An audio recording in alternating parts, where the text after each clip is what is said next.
I never questioned his sincerity. But sincerity can change in a heartbeat. The tears on a withered flower. Back in their youth, the boy's love for her was honest and passionate. He came from a broken home and was bullied. She was the only one who stood up for him. When she said she didn't have a phone, just to stay in touch with her, he worked hard to earn money and satisfy her needs. Amidst his parents' endless fighting at home, it was her messages that got him through countless agonizing nights. Because he protected her, he was beaten by school thugs until he was bruised all over. But when he saw her, he would still smile and say it didn't hurt. At that moment, the love in the girl's heart could no longer be restrained. Witnessed by the sunset, their youthful blushes outshone any hypocritical confession. From dating to marriage, they stayed by each other's side for 13 years. But their once sacred vows somehow began to rust. Arguments, cold violence, and even infidelity. She suffered his heartless betrayal. He even used her identity to take out high-interest loans to repay the debt. She worked 12 hours every day. She never bought makeup and never threw away worn-out clothes. Yet, in return, she only received his disdain. He mocked her for being a yellow-faced hag with no charm. The light that once illuminated her entire youth had now become a cage that trapped her. But even a withered flower has its day to bloom again. No, Haixiu met the rose that belonged to her. Who taught her how to love herself? The story begins when they met at a flower shop. To pay off the debt, Haixiu worked several jobs at the same time. Looking at her work schedule, on weekday mornings, the flower shop opened for business. Afternoons were at a BBQ restaurant. And on weekends, she worked as a motel receptionist. Her colleague, Withered, was astonished. In her eyes, this workload was simply not humanly possible. But little did she know, Haixiu had lived like this for 13 years. Back when she was young, without any help from their parents, she and Kong Manhwa got married. Later, to start a business, Manhwa took out high-interest loans in her name. Faced with the man's desperate begging, Haixiu chose to forgive him. At first, she didn't feel particularly miserable. Instead, her heart was full of hope, thinking as long as they worked hard together, there would be a day when the debt was cleared. It was only occasionally that emotions would surge, making her want to have a good cry, because compared to the speed of debt repayment, Manhwa's love for her was fading even faster. And just then, the flower shop welcomed its first guest of the day. Withered told Haixiu. This was the handsome guy who came to buy roses every day. Since they didn't know his name, the part-timers just called him Rose. With that, she stepped forward enthusiastically to serve him. Hello, are you here for flowers? Withered asked with a beaming smile. Rose pulled down the collar covering his mouth, but he didn't speak. He just gave her an expressionless look, and then shifted his gaze to the side.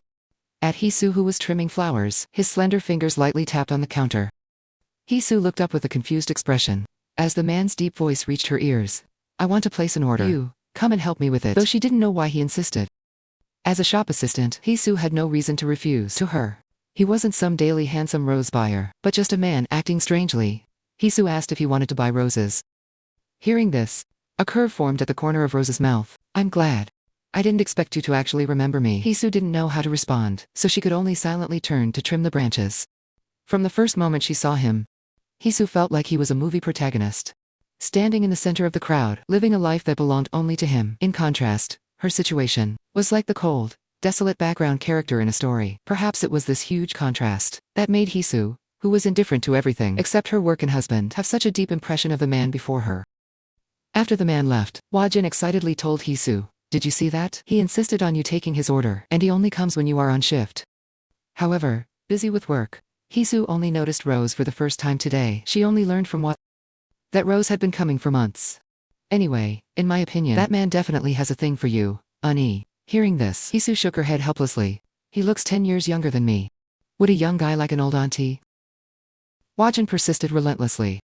Ani, don't you know older woman younger man romances are trendy? Maybe he really is interested in you. Besides, you are very beautiful, aren't you? However, to Haixiu such praise was nothing but a lie made up to comfort a pitiful auntie like her. She didn't feel the slightest bit of joy. Instead, she felt quite embarrassed. After all, she couldn't even get love from the man at home. Yet, she was hearing such things from others. So while Withered was still planning to set them up, Haixiu told her she already had a man. Returning home that night, Kong Manhwa, as usual, ordered Haixiu to serve him tea and water. Then he undressed as he walked toward the bathroom, leaving Haixiu to silently pick up the dirty clothes. By the time he finished bathing, Haixiu had already fallen into an exhausted sleep. Looking at his wife's smooth back, Kong Manhwa cleared his throat and reached out to grope Haixiu. Even though she never used skincare and wore sloppy clothes like an old woman every day, it had to be said that Haixiu's figure was still as good as ever. However, no matter how he touched her, the woman's body was like a block of wood, showing no reaction. This made Manhwa very dissatisfied. You're not a blow-up doll. Can't you at least moan or show some reaction? Haixiu said she was a bit tired from work. Hearing this, Manhwa was furious. Are you the only one working? You work a few part-time jobs and start putting on airs. Forget it. What can I even expect from a woman? As cold and boring as you. Yet, hearing Manhwa's verbal abuse, Haixiu closed her eyes with a strange sense of relief. Every day at 6 a.m., Haixiu woke up on time, although the flower shop started at 8 a.m. to make breakfast for Manhwa. Even 6 a.m. felt like a tight schedule. Because Manhwa couldn't eat breakfast without soup. No matter how rushed she was. She would cook a bowl of fresh soup every morning. This resulted in the one who actually cooked, often leaving on an empty stomach just to make it to work on time. At 8 a.m., Haixiu arrived at the shop and put on her uniform. Though her stomach was growling, she had to endure it until lunch. When the first customer of the day arrived, hearing that familiar deep voice, Haixiu looked up in surprise. It was indeed that man. Looking closely, Rose didn't just have a handsome face. Even his voice was very pleasant. For some reason, hearing the man reply in a deep voice, Haixiu's ears felt a mysterious tingle. But just as she was handing the receipt to Rose, her stomach chose the worst moment to let out a loud growl. However, the man seemed not to react at all, silently reaching out to take the receipt. Haixiu glanced at Rose awkwardly. Based on his face, he probably didn't hear it right. Little did she know, Rose had already sent a text asking someone to deliver a sandwich immediately after she finished wrapping the bouquet, and the man had taken it and left. Haixiu was surprised to find a sandwich left on the counter. Without hesitation, Haixiu grabbed it and chased after him. You forgot your sandwich. To her surprise, Rose stated plainly, "This is a gift for you, please take it." Hearing this, Haixiu was at a loss. So she immediately grabbed Rose, as he was about to leave. "No, I can't accept this." Rose leaned in slightly. "Why not? Is it because there's no drink?" With that, he handed over his coffee. "I've only had one sip. It's not poisoned, so please take it." Facing Rose's sincere gaze, Haixiu was confused but didn't refuse again. Back in the shop, Wajin looked at the breakfast in her hand, becoming even more convinced. "He deliberately left it for you. If this isn't interest, what is?" But looking at her reflection in the window, looking at this haggard, makeup-free, dim woman covered in pain patches, she felt that the man's behavior wasn't interest, but simply pity. "After all, my stomach growled so loudly this morning. If I were him, I would feel sympathetic too. It's hard to ignore. But if he really is interested, then I must draw a clear line immediately. Snap out of it." Haixiu scolded herself. Her work life must be too boring for her to be fantasizing about such strange things. But Wajin curiously asked Ieni, "What are you going to do? Didn't you say you had a boyfriend? So do you plan to reject Rose? Or dump your boyfriend for him?" Hearing this, Haixiu was silent for a moment, before saying, "He's my husband." Wajin immediately apologized. "I'm so sorry.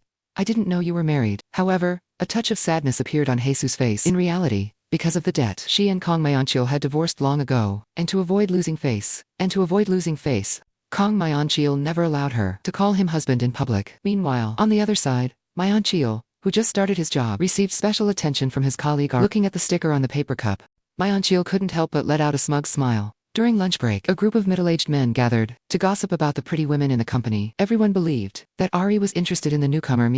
"And you're still single, right?" Manhwa nodded with a look of feigned disbelief. Under everyone's encouragement and hype, Manhwa decided to give it a try. When he returned home that night, Haixiu asked him how his new job was going, but she only received an impatient response. Haixiu only wanted to pay off the debt as soon as possible, believing only then would they remarry. Hearing this, Manhwa mocked, "After the debt is paid, of course we'll remarry." "No, Haixiu, how could you even survive without me, right? But you can't push me too hard. If a man is nagged by a woman every day, he'll definitely want to run away." Saying this, he suddenly hugged Haixiu from behind. "Give me some pocket money. I want to buy perfume." Haixiu was confused. "You never use perfume," Manhwa told her. "Now that I'm working, everyone dresses sharply. Even those old men wear perfume." But hearing the price was 200,000 won, Haixiu was reluctant. Manhwa snapped, "How old do you think I am? Do you expect me to use cheap stuff for kids? Fine, if you don't want to give it, then don't." What Manhwa didn't know was that for his new job, buying the suit and leather shoes this month had already cost a fortune. No matter how much she saved, this month's balance was still in the red. To take on an extra night shift at a convenience store, though it pained her, she took 200,000 won from her salary advance to buy Manhwa his perfume. Then she left the house to head to her shift at the BBQ restaurant. Meanwhile, on the other side, learning that Taihe was unexpectedly treating him to a meal, Ju Dongwook couldn't believe it. "Don't you hate noisy places?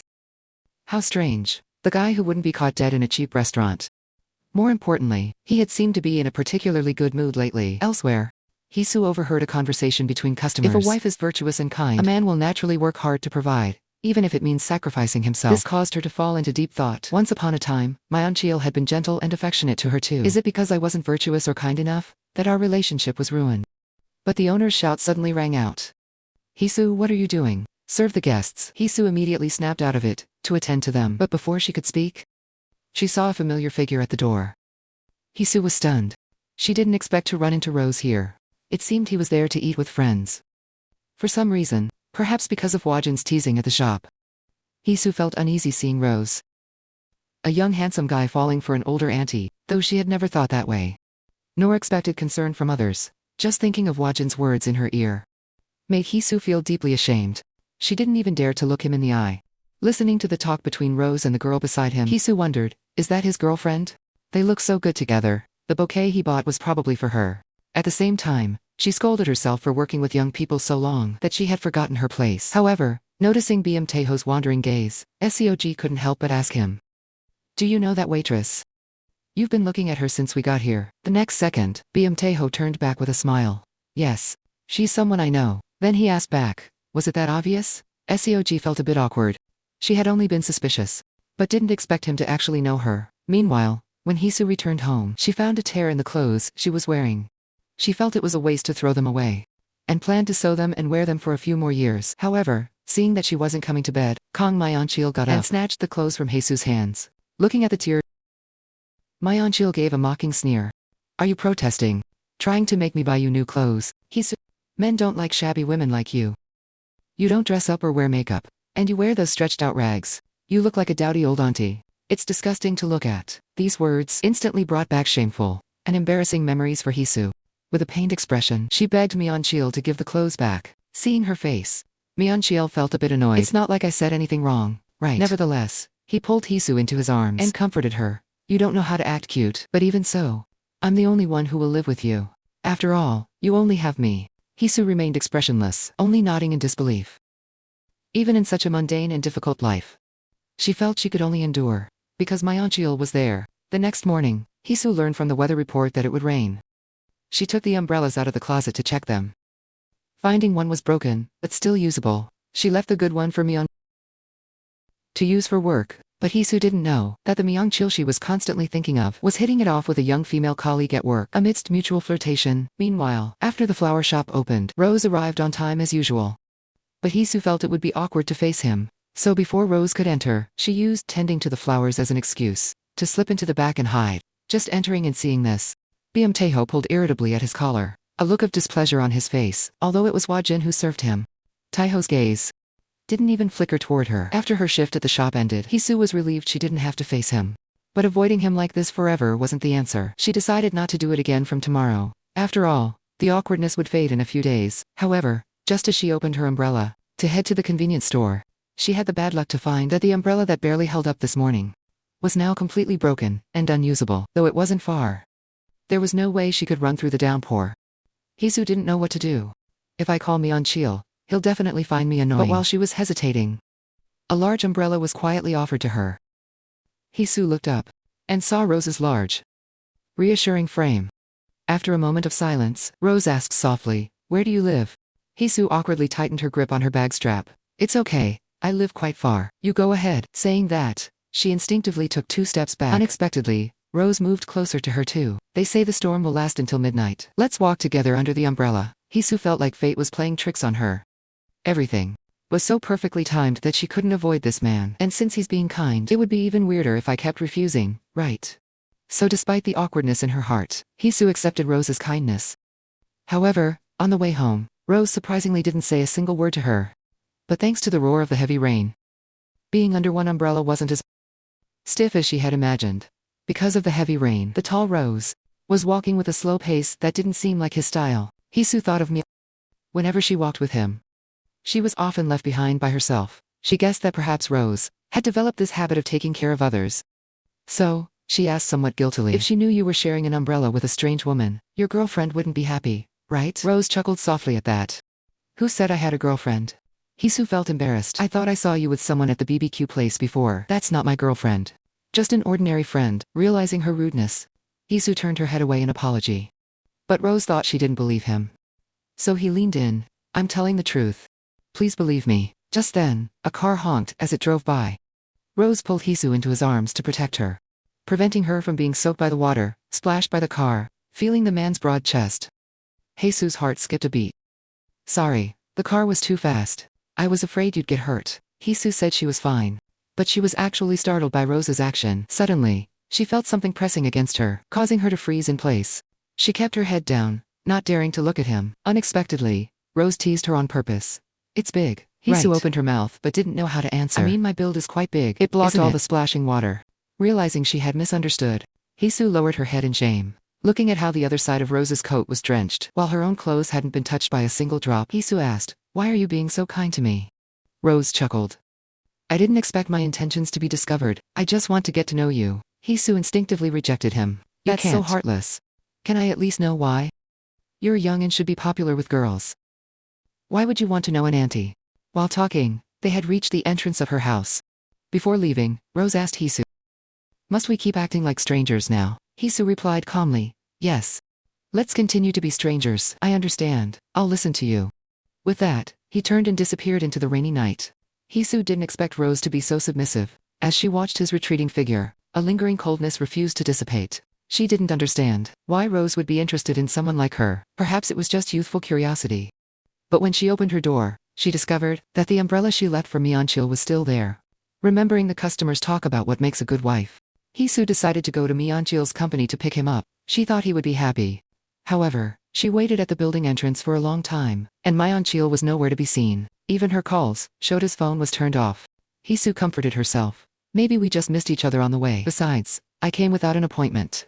I should go home. But just as she turned to leave, she saw Kong Mian walking out under an umbrella with another woman. Under the pouring rain, Haixiu froze in place. Ari wondered why this person was staring at them. Manhwa quickly explained. She's a relative of mine. She came to pick me up because of the rain. He then stepped under Haixiu's umbrella.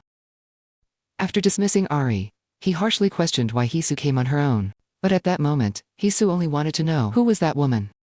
Seeing he couldn't easily bluff his way out, Manhwa snatched the umbrella. I told you, she's a colleague. Someone like you with no friends wouldn't understand. If a man and a woman are together, you just assume they're in that kind of relationship. Enough. No, Haixiu. Stop making such a fool of yourself. Haixiu was lectured into silence. In a daze, that deep, slow voice seemed to echo in her ears again. It turned out, she was making a fuss again. Over something insignificant. The next day, Haixiu went to the flower shop as usual. After a busy morning, Huajin felt dejected. I didn't see Rose's handsome face today. I have no energy to work. However, just before the shift ended, though late, an indifferent-looking Rose walked in. Seeing the man striding toward her, Haixiu, who was tidying newspapers, immediately asked, "Would you like to order?" But as if to retaliate for her heartlessness last night, the usually gentle Rose ignored Haixiu and walked past her with a stern face. Byum Taho had the face of a dominant young master, but the heart of an obedient little wolf dog. To pursue the shop's sister 10 years his senior, he ordered 10 roses on time every day. Finally, during that accidental storm, the man had expressed his feelings directly, only to be rejected by Haixiu, who said they should remain strangers. Unexpectedly, the man said he would listen to her. Since that day, Rose maintained a distant relationship with Haixiu, though he still came to the shop every day to order. It was Huajin who served him instead of Haixiu. Haixiu felt very relieved about this. Relieved that Rose's feelings weren't so deep. Otherwise, if such intense emotions ended, the resulting pain would leave indelible scars. Haixiu understood this deeply. Since starting his new job, Manhwa had been coming home later and later. He often didn't come home on weekends due to overtime. During her breaks, Haixiu sent him many messages, but they vanished into thin air, with no response. Hearing someone call her name, Haixiu put away her phone to serve them.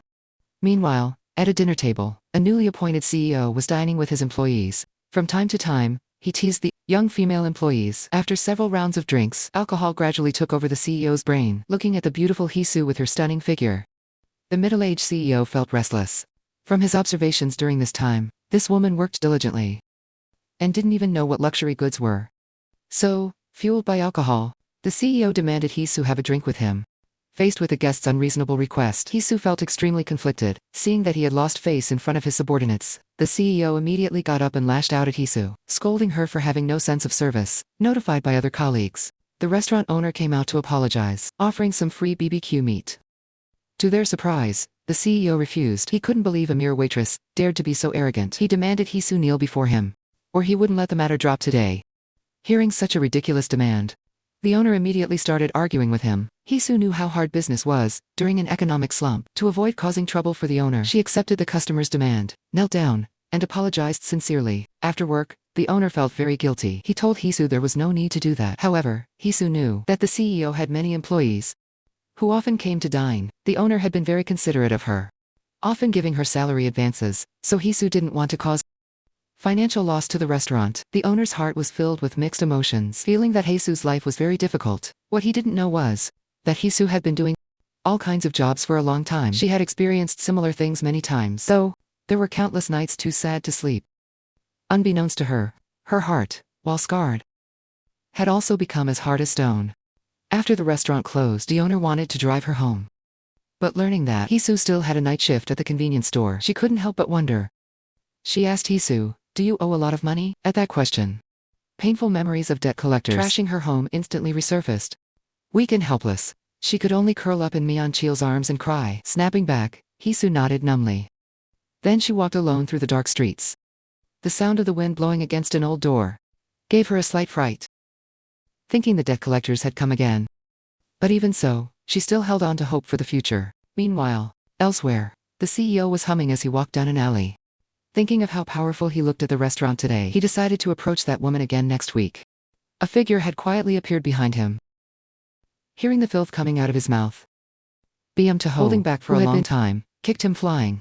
Before the CEO could even get up, Taihe grabbed him by the hair and pulled him up.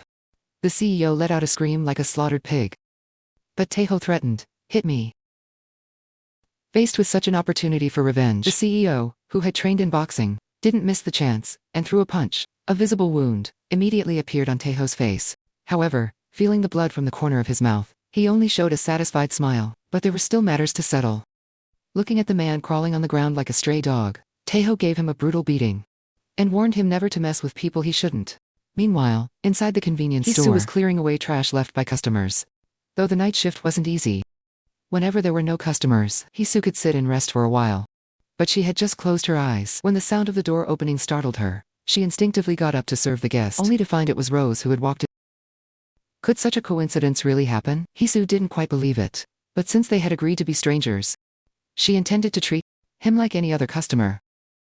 But seeing the band-aids he was buying, Haixiu looked up in surprise. Only then noticing the bruises on Rose's face and his split lip, she felt a pang of pity. What kind of villain would beat a child like this? Though they had agreed to be strangers, the kind-hearted Haixiu couldn't ignore an injured boy. So she kindly told him, "These are useless. If you don't apply ointment, it'll scar." "What will you do then?" Hearing this, Rose remained silent. Haixiu felt awkward, thinking she was being ridiculous. After saying they would be strangers, she was suddenly meddling again. Unexpectedly, Rose's stern expression melted away in an instant. He leaned on the counter with a smile and asked Haixiu, "Then what should I do? Please teach me." Such a strange yet submissive tone made Haixiu feel very uneasy. She then stepped out from behind the counter. "You're still quite young, right? In that case, I won't use formal speech with you anymore. Follow me." Taihe froze for a moment. "I really like that tone." Then, with small steps, he followed obediently behind Haixiu. They bought healing ointment from the pharmacy, but Taihe said he didn't know how to apply it. Haixiu sighed helplessly. "Fine, I'll do it. It might hurt a little, so bear with it." Haixiu had just finished speaking when she heard Rose gasp, "Does it hurt a lot?" "No, it just itches a bit." "How old are you anyway?" "I'm an adult, that's why I'm asking your age. A grown man like you still getting into fights outside." Rose flatly denied it. "I wasn't fighting." Haixiu didn't believe him. "Then what happened to your face?" "It really wasn't my fault. It's just how things are with my family." Hearing about Rose's unfortunate situation reminded Haixiu of her younger self, also trapped between violence and poverty with no escape. Seeing a reflection of herself in him now made Haixiu feel deep sympathy for the boy. As if sensing something in her gaze, Rose asked her, "Has your heart softened?" Haixiu nodded. "Remember when you said you wanted to know me? Fine, let's consider ourselves acquainted now." Rose was a bit excited. "Then, can I call you sister?" "No, call me auntie." Even though he didn't get his way, Rose was still very happy. But as if remembering something, his expression turned a bit disappointed. Because in his eyes, Haixiu was only doing this out of pity. Before leaving, Haixiu added Rose's contact information and learned his real name was Taihe. Looking at the messages and emojis he sent, Haixiu convinced herself that just being acquaintances should be fine. Then she checked Manhwa's page again and found there was still no reply. Thinking he must be tired from adjusting to company life, Haixiu decided not to disturb him further. What she didn't know was that Manhwa was attending a company dinner party. Observing that Ari beside him was nearly drunk, he very thoughtfully replaced the soju in her hand with beer. Ari turned away shyly, but she loved the feeling of being taken care of. At the table, everyone asked the single Myung what kind of girls he liked. Manhwa chuckled. Of course I like young women who act cute and dress up. Ari's heart couldn't help but race, as without exception, he was describing her traits. After the drinking session ended, to express her love to me and invited him to her place for a few more drinks. So, in a room Haixiu knew nothing about, Manhwa betrayed the vows he once made to her.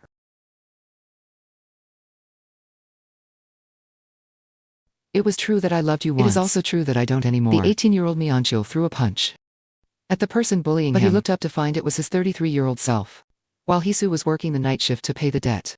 The man who was once her salvation was in some unknown corner, fooling around with another woman. At 6 a.m., Haixiu finished work and returned home. Looking at the empty room, a flash of ill premonition crossed her mind. After making countless calls, Manhwa finally answered impatiently. Hearing Haixiu's concern, he tried to hide his guilt with an angry tone, claiming the dinner went too late, so he stayed out overnight. He stated he wasn't a child and didn't need her constant worrying. He hung up before Haixiu could respond. Listening to the dial tone, Haixiu habitually felt uneasy, but Manhwa's calm explanation made her feel like a fool for knowing nothing, only able to tell herself she was overreacting. At the same time, she prayed that nothing had happened. At school, the usually low-profile BMT stopped a student from an ordinary background. The student felt very nervous afterward. In his eyes, Taihe and he lived in two completely different worlds. Just when he thought it was school extortion, Taihe unexpectedly said he wanted to swap shoes. The price difference between their shoes was nearly 100-fold. The student didn't understand his intent, but faced with Taihe's kindly request, he didn't dare refuse. Elsewhere, seeing him actually wearing worn-out shoes, Seog found it hard to believe. Taihe seemed like a different person lately. Even the songs he listened to were so strange. The lyrics were all about love, true love, loving an auntie so much, yet Taihe seemed immersed in it, even asking her if it was good. Meanwhile, in the flower shop, Wajin apologized to Haixiu. I'm so sorry, sister. Haixiu was taken aback. Wajin stated that her previous feeling that Rose was interested in her seemed to be her own delusion. He's only been ordering from me lately. It seems I caused you to misunderstand, so I feel very sorry. Haixiu didn't know how to respond for a moment. She thought that although she was acquainted with Rose now, there was no need to specifically mention what happened between them. Besides, he seemed to be enjoying himself, so Haixiu chose to stay silent. While Wajin was missing him, Rose pushed the door open and walked in. Seeing the band-aid on his handsome face, Wajin was surprised, but prepared herself to serve him. Unexpectedly, Taihe walked straight up to Haixiu. I'm here to buy flowers. His gentle tone was unmistakable. Haixiu instinctively asked which kind you want. Taihe curled his lip. We know each other now, right? Hearing this, Haixiu immediately stood up. Then I'll help you wrap a bouquet of roses. However, while she was picking the flowers, Taihe followed her like a shadow. Wherever she went, he didn't speak, just stared at her intently. Their actions gave Wajin a start. Did she somehow skip an important plot point? When Haixiu finished her work, Taihe asked her, with an expectant look, what are you doing after work today? Haixiu looked helpless. Are you really asking for trouble? Hearing this, Taihe had a smile in his eyes. If it's you, it's not impossible to be scolded. Haixiu didn't want to continue this topic, so she told him somewhat apologetically that she had other work, so she had no time to play with him. I know. Didn't I see you at the BBQ restaurant last time? Yes, that's right. So the two of them chatted as they walked. We finally met, but you're busy every day. Adults are naturally busy. Hearing this, Taihe let out a sigh. That's why I hate becoming an adult. Haixiu was a bit surprised. His face clearly still had a youthful air, yet he occasionally acted mature. But he was indeed very tall. Taihe wondered why you were looking at me like that. Haixiu asked him, you must be over 190, right? It seems you know a lot about men's height. Because I've lived with Manhwa for 13 years. I buy all his clothes and underwear. Taihe felt a bit jealous hearing this. How enviable. Haixiu looked confused. You are taller than my... There's no need to envy him. Taihe smiled helplessly. What are you saying? Why are you laughing? Nothing. Can I walk you to your workplace? Unexpectedly, Haixiu didn't refuse. On the way, she noticed Taihe's shoes were very old. So she asked him in confusion, where do you get the money to buy flowers every day? Wouldn't it be better to buy other things with that money? However, Taihe asked back, there's no reason to stop buying flowers just because one is unfortunate, right? For some reason, Haixiu was deeply touched by these words. Her colorless world was suddenly filled with color.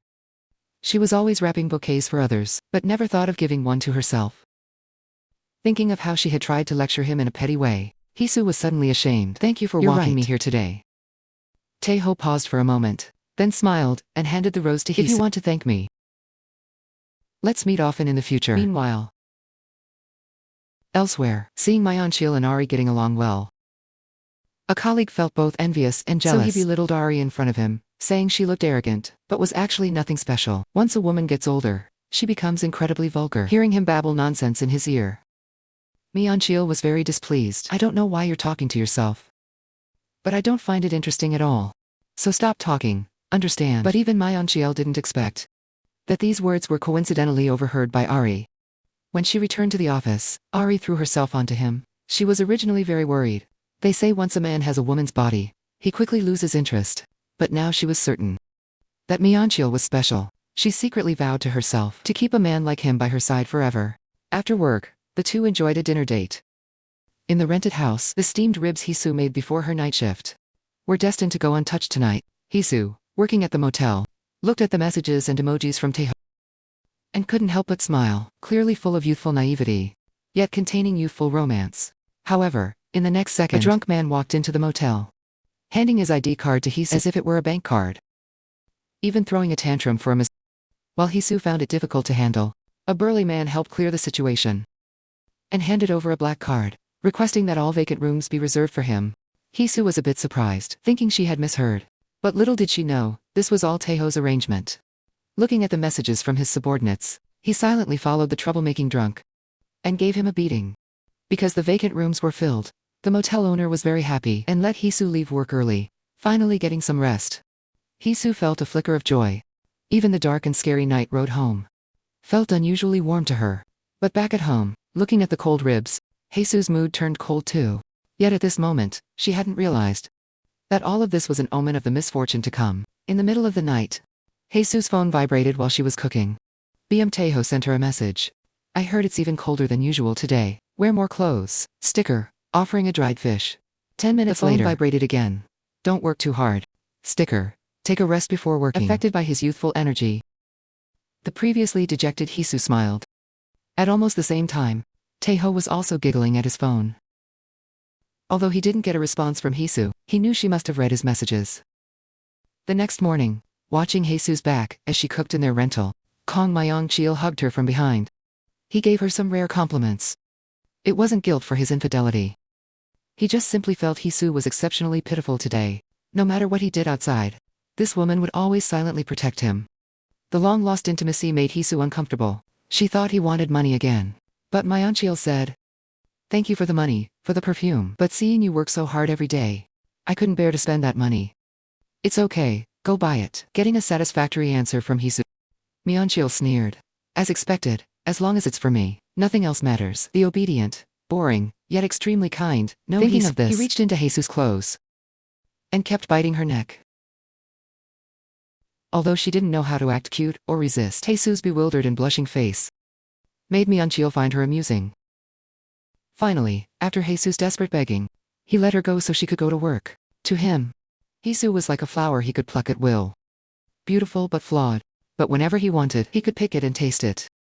After Haixiu went to work, Manhwa chatted boredly with Ari. He suddenly remembered he needed to buy perfume. He originally planned to go with Haixiu, but remembered that while shopping before, Haixiu knew nothing about famous brands. She was cowering like a country bumpkin. Recalling such annoying things, Manhwa immediately changed his mind. He sent a message to Ari to go out together. A day passed. Following Taihe's instructions, his subordinate took secret photos of Manhwa's date, but he knew that these alone wouldn't make Haixiu give up completely. Meanwhile, Haixiu, who was dozing off at work, was woken by her ringtone. She saw Taihe's message. Can we meet after work? Haixiu worried if something had happened to the boy again, so she told him to wait for her on the way to the convenience store. Just as she came out of the motel, she found Taihe already waiting at the door. Seeing him, Haixiu was surprised. You look a bit different today. You feel like an adult. Taihe's tone was calmer than usual. Is that so? I can only stay for a moment. Do you still have work? Yes, Haixiu nodded. It's okay. This alley is very dark at night. I'll walk you to the convenience store. An adult wouldn't be afraid of this. Hearing this, Taihe laughed and turned his head. But I am afraid. Haixiu naturally didn't believe him. You're so big. Taihe smiled knowingly. Why would you be afraid? Then I'll walk behind you. Just like this. Haixiu felt helpless with him. No need. Just follow along beside me. Taihe was very submissive to Haixiu. But just as he prepared to step forward, this made him very jealous, but even so, he still gently covered it from behind. To accept the late rose, Haixiu discovered another woman's lipstick on Manhwa's clothes. It's an omen of misfortune, but also the beginning of her happiness. Just moments ago, Taihe had discovered the Haixiu on Haixiu's neck. He was jealous just a second ago. But suddenly he walked behind Haixiu. He grabbed her shoulders. Haixiu was startled. What is it? Taihe touched her neck. He said softly, "It looks like a mosquito bit you here." Haixiu was confused. "It's winter though, and it doesn't itch." Suddenly, she seemed to realize something. Her face turned red instantly. Then she covered her neck with her hand. She said guiltily, "Yes, it must have been a mosquito." Taihe's tone regained its calm. "I thought so. I knew it was like that." He pointed to Haixiu's neck. "Let me put a band-aid on for you." Haixiu didn't refuse. She felt relieved. Luckily, the boy was pure. If someone else saw it, she would have been too embarrassed to face them.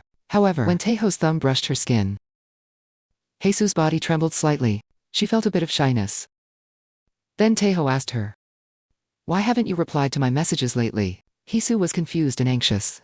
"What should I reply? I felt very unwell yesterday. The place where I was hit was burning with pain." Haixiu feigned anger. "Then why didn't you apply ointment? You only used a band-aid." Taihe chuckled. "It's because you didn't reply to my messages." I felt very sad. Hearing this, Haixiu felt a pang in her heart. She didn't have friends and never messaged anyone. Receiving these chatty messages for the first time, Haixiu didn't know how to reply.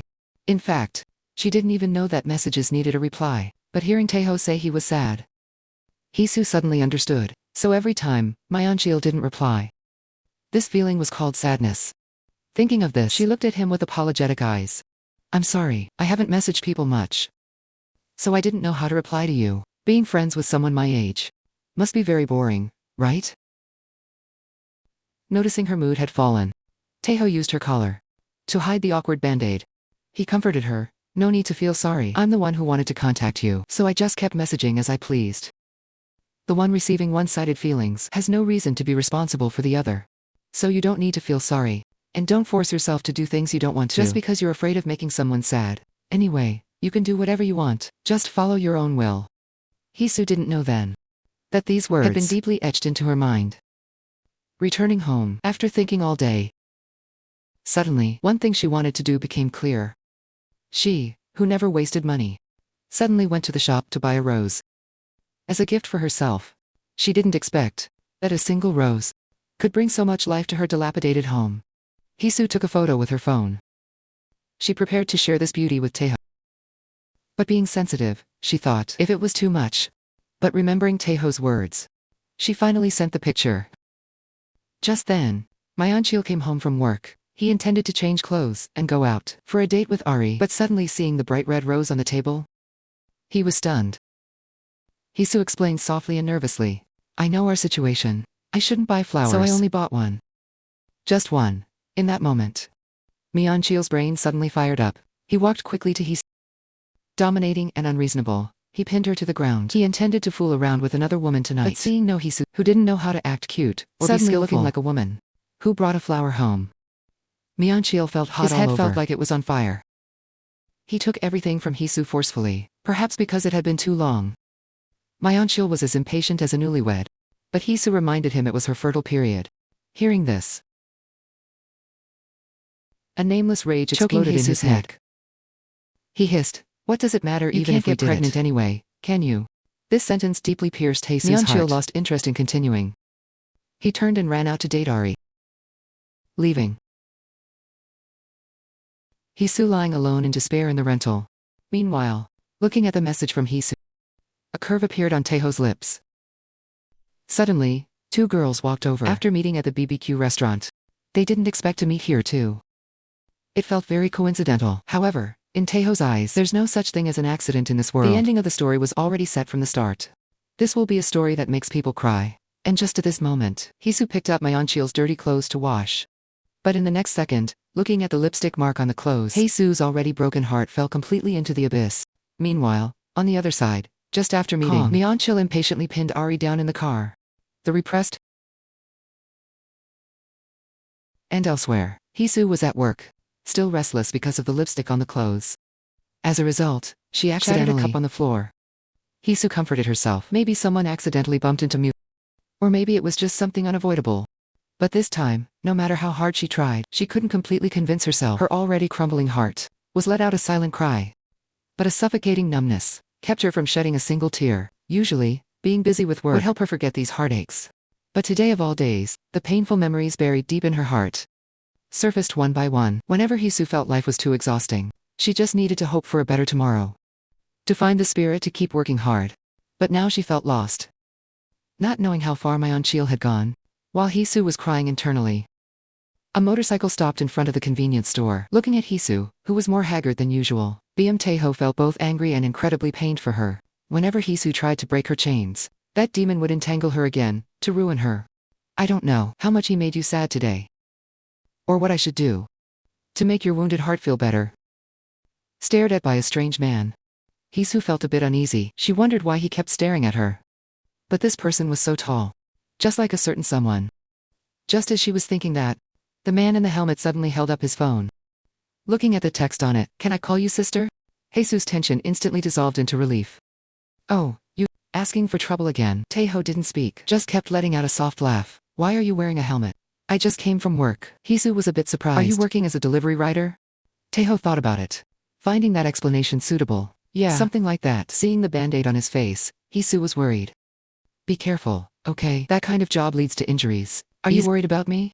Haixiu glared at him, feigning anger.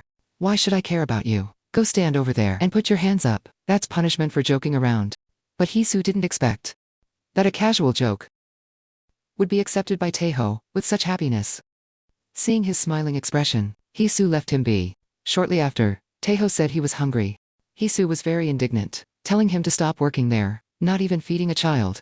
What a scumbag boss. Hearing this, Taihe was reminded of his actual task. It wasn't some delivery job, but watching Manhwa's affair play out across the city. The waiting was agonizing. But victory was near. He leaned in behind Haixiu and told her he had to keep going. Because it was a very, very important matter. Haixiu misunderstood his meaning, thinking he couldn't quit easily for family reasons. To keep him from going hungry. Haixiu intended to pay for a cup of instant noodles for him. Unexpectedly, Taihe said, "I appreciate the gesture, but I'm not some incapable person who can't feed himself. However, pick the most delicious one for me." While speaking, Taihe suddenly leaned his hand against the shelf. Noticing the tattoo on his hand, Haixiu was momentarily stunned. Then she asked with concern, "What is that on your wrist?" Taihe's heart skipped a beat. He thought Haixiu hated tattoos, because it made him look like a delinquent. So he pulled down his sleeve to cover the tattoo, promising her, "If you hate it, I'll have it removed." Yet, Haixiu had only noticed the scar beneath the tattoo. She took his hand, looked up and asked why he had such a scar. Hearing this, his previously worried eyes brightened. Though Haixiu tried to act nonchalant, Taihe could hear her voice trembling slightly, and her expression looked as if she were about to cry. Taihe's heart raced instantly. To enjoy Haixiu's face being sad because of him, he decided to tease her more. He told her it was just an accident. Not what she thought. "Don't worry." But Haixiu heard the lie. Still, the scar looked quite old, so she would ask him later. Just then, Taihe picked up a box of noodles, saying he wanted to eat that. Haixiu swapped it for another. "Eat this instead." "Why? This expensive one tastes better." "Okay." Watching Taihe eat quietly, though his presence was a bit overwhelming. Strangely enough, Haixiu didn't dislike this situation at all. Perhaps it was because his appearance made her temporarily forget the gloom caused by me. While Taihe was soothing Haixiu's uneasy heart, Manhwa was lying beside him say she wanted to marry him. Manhwa choked. "You're still young. Why the rush to get married? You should enjoy your youth while it lasts." Ari, who was originally displeased by his reaction, was instantly touched by his mature thoughts. Feeling the woman hug him tightly, Manhwa was speechless. He intended to just play around, but Ari had actually caught feelings. Still, she had a car and a house at her age. Her family must be quite wealthy. Even her hair was so smooth. Compared to the scentless no Haixiu, her perfume scent was truly intoxicating. Suddenly, Ari asked him, "Haven't you ever thought about getting married?" Manhwa was silent for a moment. "I've thought about it." Ari was curious. "What was your vision of married life?" Manhwa fell into memory. In his youth, he had once dreamed of living in a decent apartment and raising a cute child with no Haixiu, but the reality was that Haixiu had a weak constitution and found it hard to conceive. Though he had his frustrations, he knew very well in his heart that even if it weren't for Haixiu, raising a child in their current situation was a luxury. Elsewhere, Taihe was standing on the rooftop alone. He showed his left hand and asked his subordinate, "What does this look like?" Without exception, everyone said a tattoo. Taihe curled his lips, while everyone else only noticed the tattoo. Haixiu was the only one who saw the pale scar beneath the black ink, yet the more he realized this, the more restless he became. In his original plan, he intended to wait as long as possible until her relationship reached its end. But now he found himself in pain, and the source of that pain came from his affection for Haixiu. He found he could no longer resist his impulses and decided he had to do something. On Hasu's way home from work, she happened to run into the CEO, who caused trouble at the restaurant. The man saw her and fled like a mouse seeing a cat. Though puzzled, Haixiu didn't pay it much mind. When she got home, she found Manhwa had already fallen asleep. Just as she prepared to lie down, she saw an incoming call alert on his phone. Haixiu hesitated for a long time. A surge of anger boiled in her heart, urging her to answer and confront that her relationship with Manhwa was truly just professional. Haixiu had too many questions, but in the end, she didn't reach out. She was afraid of the answer she couldn't handle. While she was hesitating, the call ended. Haixiu tried to tell herself it must be, but even so, she couldn't put her mind at ease. The next day at the flower shop, wedding photos of a relative. She dreamed of one day wearing such a dress.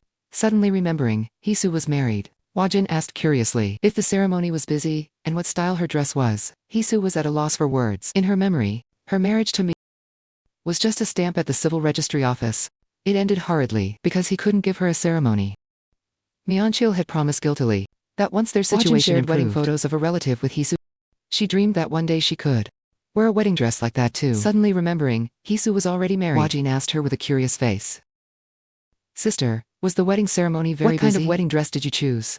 Haixiu was a bit at a loss for words.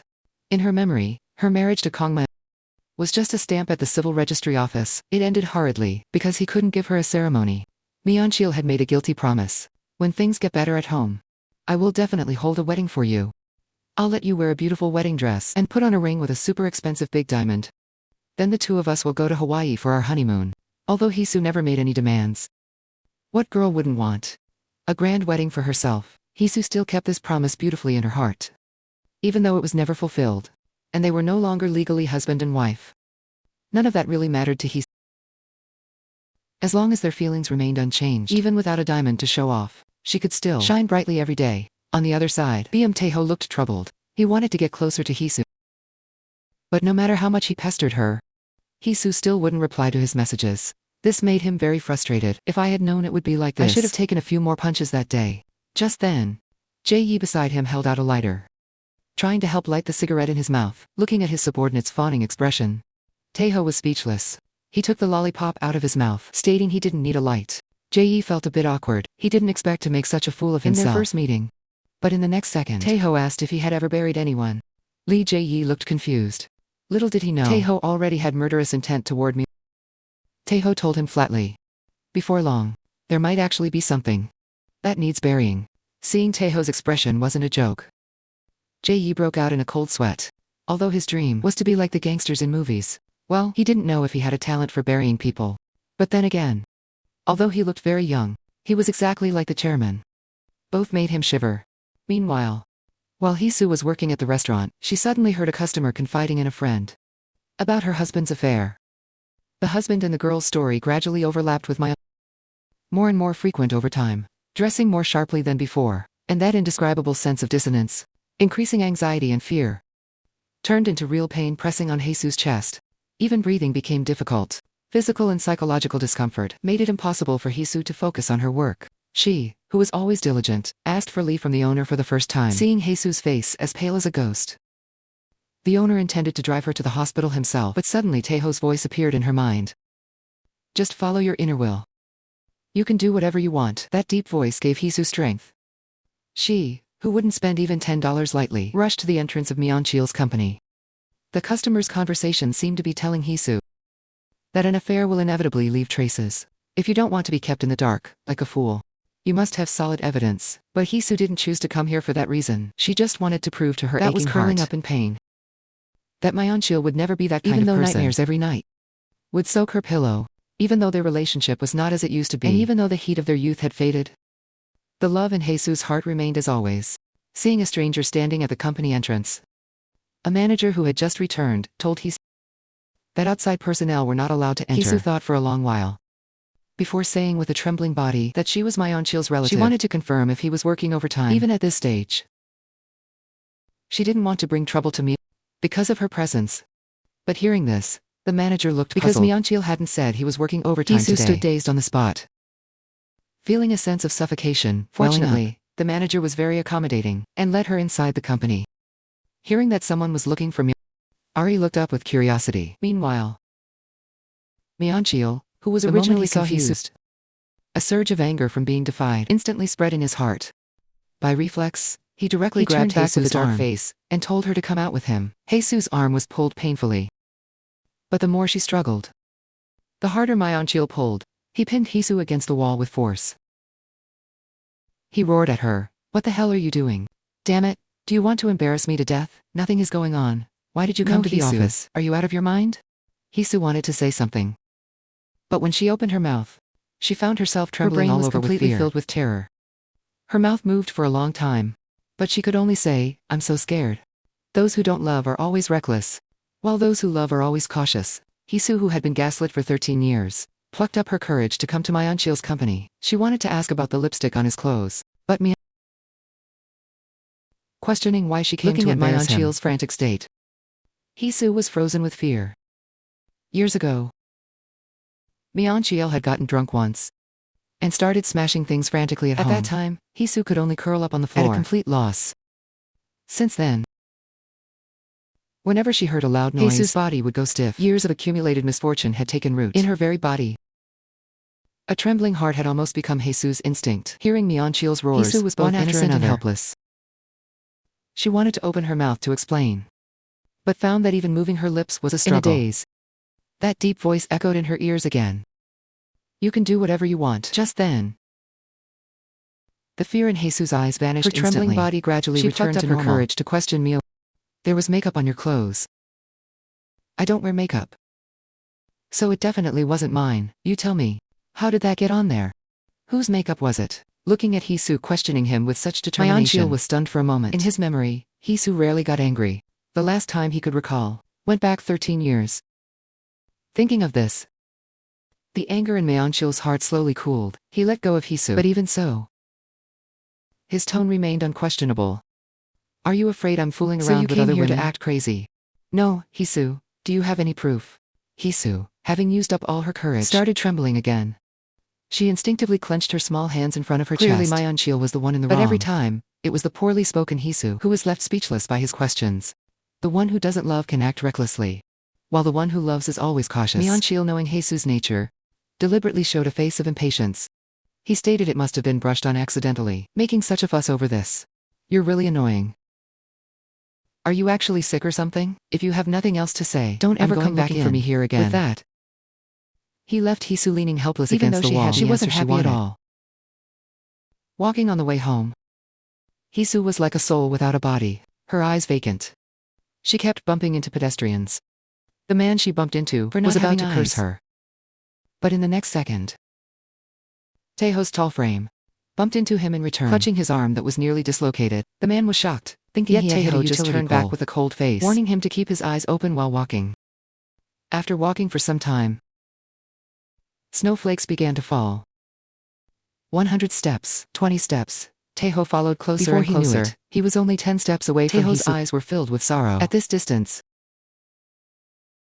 he should have been discovered. But now, Haixiu's heart was entirely on another man. So even if there were only 3 steps between us, a crack opened in Taihe's heart. Though he tried hard to stay hidden, in truth, he wanted his obsession to be discovered. Even if it meant being scolded by Haixiu, he lingered near his beloved every day, constantly sending her messages. However, even though she was already bruised all over, Haixiu was still watching someone else's back. Little did she know that by missing the change of seasons and missing the peak of her youth, she would never be able to appreciate the beautiful first snow. Ignored by the one he loved, Taihe sent Haixiu a message to stay warm. The light drizzle gradually turned into a downpour. Haixiu stopped walking. The grievances and anxiety in her heart completely exploded. Years of accumulated tears finally broke through. She crouched alone in the rain, sobbing out 13 years of bitterness. Seeing this, Taihe hiding in the corner. Felt a terrible sting in his heart. He dropped his umbrella and closed his eyes. Hiding in the corner. Felt a terrible sting in his heart. He dropped his umbrella and closed his eyes, letting the rain pelt down on him mercilessly. The person he loved was in pain before him, yet he couldn't go to comfort her, because he had no right. Taihe felt incredibly foolish. Foolish enough to think that just by waiting a bit, he could wait until the day Haixiu and Manhwa ended. He secretly vowed in his heart, this act of only watching Haixiu's crying back from afar will be the last time today. At work the next day, looking at Haixiu with her eyes swollen from crying, Wajin asked, with a face full of doubt, "What is wrong with your eyes? I ate ramen last night. Did you eat some kind of devil ramen?" Seeing there were only 10 minutes until the shop opened, she originally wanted to reconcile with Manhwa last night, but Manhwa didn't return all night. Remembering that in a few days it would be their wedding anniversary, Haixiu decided to take a day off. She wanted to apologize after taking Manhwa out for dinner. However, while she was struggling with how to arrange the schedule, a cup of coffee suddenly touched her head. Just as Haixiu turned to look, Taihe's teasing voice reached her ears. Slacking off, Haixiu looked at him with confusion. To her surprise, Taihe poked her swollen eyes.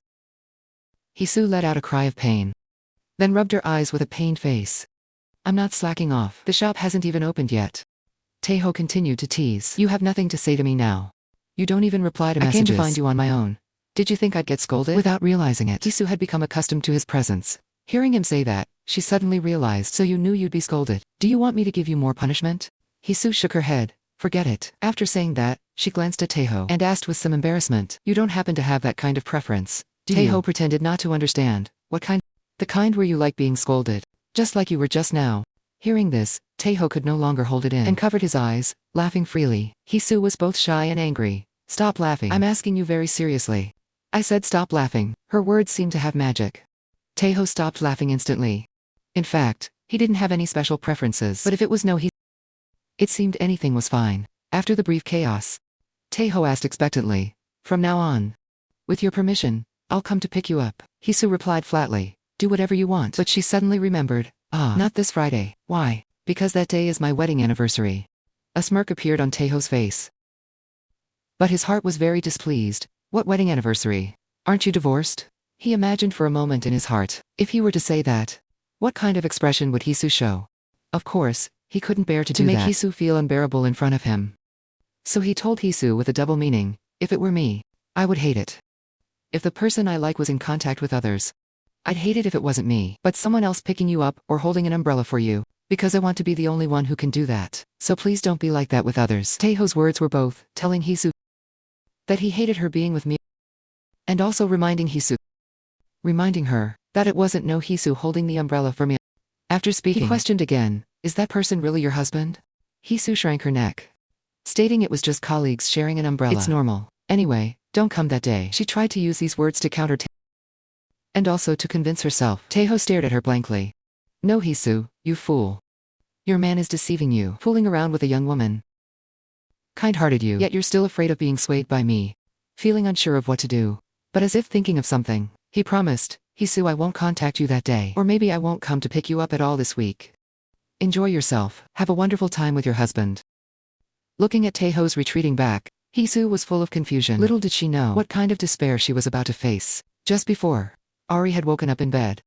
Recalling her conversation with her friend the morning before, she was still bragging about how Manhwa was not only handsome, but even though he was 33, he looked very young. Plus, his stamina was exceptionally good, picking me up and pinning me down with ease.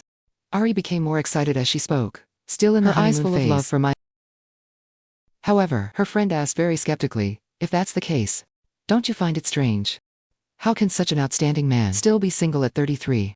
Her friend's words were like a splinter in Ari's heart. While not painful, it made her feel very uncomfortable. So she asked Manhwa once more, "I want to go see Opa's house." Hearing this, Manhwa immediately looked annoyed. "Not this again. Your house is clearly so nice. Why do you want to go to mine so badly?" But then he thought again. As someone who just entered society, Ra couldn't afford her current apartment with her own earnings. It was not only spacious, but also next to the subway, making commuting easy. This showed that Ari's family was indeed very wealthy. Manhwa couldn't help but fantasize, if I lived with a woman like this, would my life be much smoother? Anyway, even if I abandon no Haixiu, she'll still stay in the same place, guarding that house like a beggar. Every day she'll just look forward to me coming home, even if she doesn't show it. No Haixiu deeply loves me, but does she really understand love? She doesn't slack off or act cute. She's always as stiff as a piece of wood. No matter what I do, She's like an emotionless doll. It's infuriating just thinking about it. But for some reason, the look of disappointment on Haixu's face suddenly appeared in his mind. Mianqiu smiled. Even though he lost his temper, he was actually quite happy in his heart, thinking that even the dull and boring no Haixiu. Ari was a bit angry seeing that Mianqiu wasn't listening, but Mianqiu pulled her into his arms. For some reason, a pathological thought arose in him, though his affair shouldn't be discovered. Just thinking that no Haixiu would despair because of it gave him a twisted sense of pleasure. So he agreed to Ari's request. I can't do anything with you. Since I have no parents, I'm just an illiterate drifter with nothing.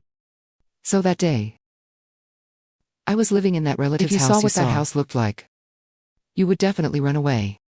To his surprise, Ari stated with a pained face, it doesn't matter what kind of person you are. Oop. Mianqiu froze for a moment, then finally agreed to take her home.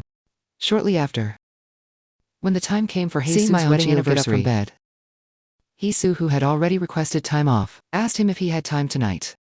But Mianqiu had long forgotten the meaning of today. He casually stated he didn't know if he had to work late. Haixiu was a bit disappointed, deciding to ask again later. During her work hours, Haixiu still completed her day's work with expectation and joy. When the flower shop closed, Haixiu took out her phone with great anticipation. But the reply she received made her heart turn cold instantly. Yet even so, she had to pretend not to care. Telling me that she also had to work late. Telling him to work hard and not worry. Haixiu felt like a fool, knowing clearly that living without expectations was best. Yet she always fantasized that he could remember. Today was a special day. Haixiu cancelled her leave, intending to go to her part-time shift at the restaurant tonight. Li Jieyi followed behind and saw everything. Meanwhile, learning the news that the animal might be working late, took the opportunity to secretly bring Ari to the house. Ari showed some shyness, feeling as if their relationship had taken another step forward, because she felt that this was more like a relationship between adults. Her the heating was poor, and it might be cold. But Ari gripped his hand. As long as you hold me, it doesn't matter. Appa's hands are very warm. I love them. Seeing this, the last bit of humanity in Mianqiu take the road to heaven, was completely forced your way into hell, thinking that even in a cage like this, there was actually a woman willing to enter. Then no Haixiu, who had stayed through cold and poverty for over 10 years, should be no big deal either, right? In a corner nearby, Taihe silently observed everything until the two entered the house. He immediately called Li Jieyi. I want to change clothes as fast as possible. I'm in a bit of a hurry. Finally, having reached the last step of the plan, gradually became impatient. Even though the house was old, it was kept very clean. Ari was a bit surprised. But the house was kept very clean. Ari was a bit surprised. As a woman, she knew keeping a place this tidy was hard work. Appa, you are truly amazing. Mianqiu felt a bit awkward. Even though Haixiu was the one who managed everything, it still felt good to hear such praise. Because there was no heating, Ari soon began to feel the chill. Seeing this, Mianqiu immediately pulled her into the bedroom. Someone like you will catch a cold spending even a day in a place like this. Let's just go to your place in the future. Hearing this, Ari shook her head happily. No, didn't I say? As long as you hold me, I'll be fine. You are so warm. Why would I need heating? At these words, Mianqiu was reminded of the recent temperature drop. Every night, Haixiu would shiver from the cold while sleeping. At first, he thought about holding her to keep her warm, but before he could reach out, Mianqiu immediately dismissed the thought. Forget it. She can sleep well enough on her own. Without knowing when it started, he had grown used to the sight of Haixu's back as she slept facing away from him. It was like a permanent scar engraved on him, making him sink deeper and deeper into depravity. Meanwhile, Taihe changed into the clothes he prepared and went to a convenience store. His goal was clear. He bought every single hand warmer in the shop. Seeing the full basket, the clerk was very surprised, thinking Taihe was going mountain climbing in winter. But little did she know, he only wanted to use them to raise his body temperature quickly. Shortly after, Haixu's restaurant colleague was resting outside. In the next moment, Taihe approached with a flushed face. Excuse me, could you please call no Haixiu out for me? Learning that someone was looking for her so late, a flush appeared on Haixu's face. Could it be my... In her confusion, she was suddenly filled with anticipation. Did he pretend to forget our anniversary? Just to come here secretly and surprise me? This excitement made her heart race with urgency. Haixiu walked quickly out of the restaurant, calling out Mianqiu's name impatiently. But seeing no one outside, Haixiu froze for a moment. Suddenly, Taihe hugged her from behind. He kept calling her sister under his breath, feeling his hot breath against her ear. Haixiu shrank back shyly. I told you not to call me sister. Honestly, you child. What if someone hears you? I'll really scold you if you do this again. Looking at Haixu's blushing ears, Taihe chuckled softly. I understand. It was then that Haixiu realized something was wrong with him. She asked with an anxious face, "Are you feeling unwell? Come here, let me see." At her command, Taihe obediently leaned his face closer. Haixiu touched his cheek, feeling Taihe's skin burning like a fireball. A look of distress grew on her face. Taihe apologized. In a very weak voice, "I'm sorry. I promised not to contact you. But I think I'm sick." "What's wrong? Tell me exactly how you feel." "I'm not sure. I think I have a fever." "Why did you come here with such a high fever? You should have gone home to rest and take medicine." Taihe pretended to look dejected. "I can't go home." Though he didn't explain why, those bruised eyes pierced Haixiu's heart. She suddenly remembered he had said his family situation was unfortunate. If that's the case, even if he wouldn't be able to rest properly, maybe the injuries she saw before were also caused by his family. Thinking this, Haixiu immediately stood up and told Taihe to wait a moment. Taihe grew anxious. Instinctively grabbing her hand, Haixiu sighed, "I'm just going to ask for leave. I'm not abandoning you." Hearing this, Taihe finally felt relieved. "I'll wait for you then." Soon, the two were walking home one after the other. Passing through familiar streets, Haixiu looked at the boy beside her. Recalling Manhwa said he'd be home very late. She decided to give Taihe some medicine and let him rest for a while before he left. But he was so tall. The room might be too small for him. He's unwell. Curling up should be fine, right? Sensing Haixiu's gaze, Taihe smiled. Haixiu was curious. "Did something good happen? You haven't stopped giggling. A grown man like you getting sick." "It's nothing. I'm just happy because I haven't seen you in a while." Haixiu's tone was very gentle, like she was coaxing a child. "Even that makes you happy? Then just come to see me like before. Don't avoid me on purpose." The boy I see every day was gone. And I felt a bit bored too, thinking of what was about to happen. Taihe's gaze hardened. "I understand. I'll come to see you every day from now on." Looking at the always smiling Taihe, Haixiu felt a bit dazed. She knew she could no longer avoid this malice-free youthful smile. While talking, they reached Haixiu's door. But just before entering, Haixiu suddenly stopped. At first, she was just puzzled as to why the lights were on. But in the next second, she heard scandalous sounds between a man and a woman from inside. Haixiu reached for the door with trembling hands, but found her arms felt heavy as lead. No matter what, she lacked the courage to face the truth behind the door until the woman inside cried out Manhwa's name. The last trace of hope in Haixiu's heart vanished. Recalling everything that had happened, from school to marriage, Haixiu had given Manhwa her complete trust. But now, the love in her heart was shattered. Along with 13 years of memories, and the youthful years they shared, everything was torn to pieces. About 15 minutes later, watching Haixiu standing frozen, unable to let go of the sight of the house, Taihe leaned in close. He whispered into her ear, "Don't run away, don't hide, listen closely, and face the end of your love."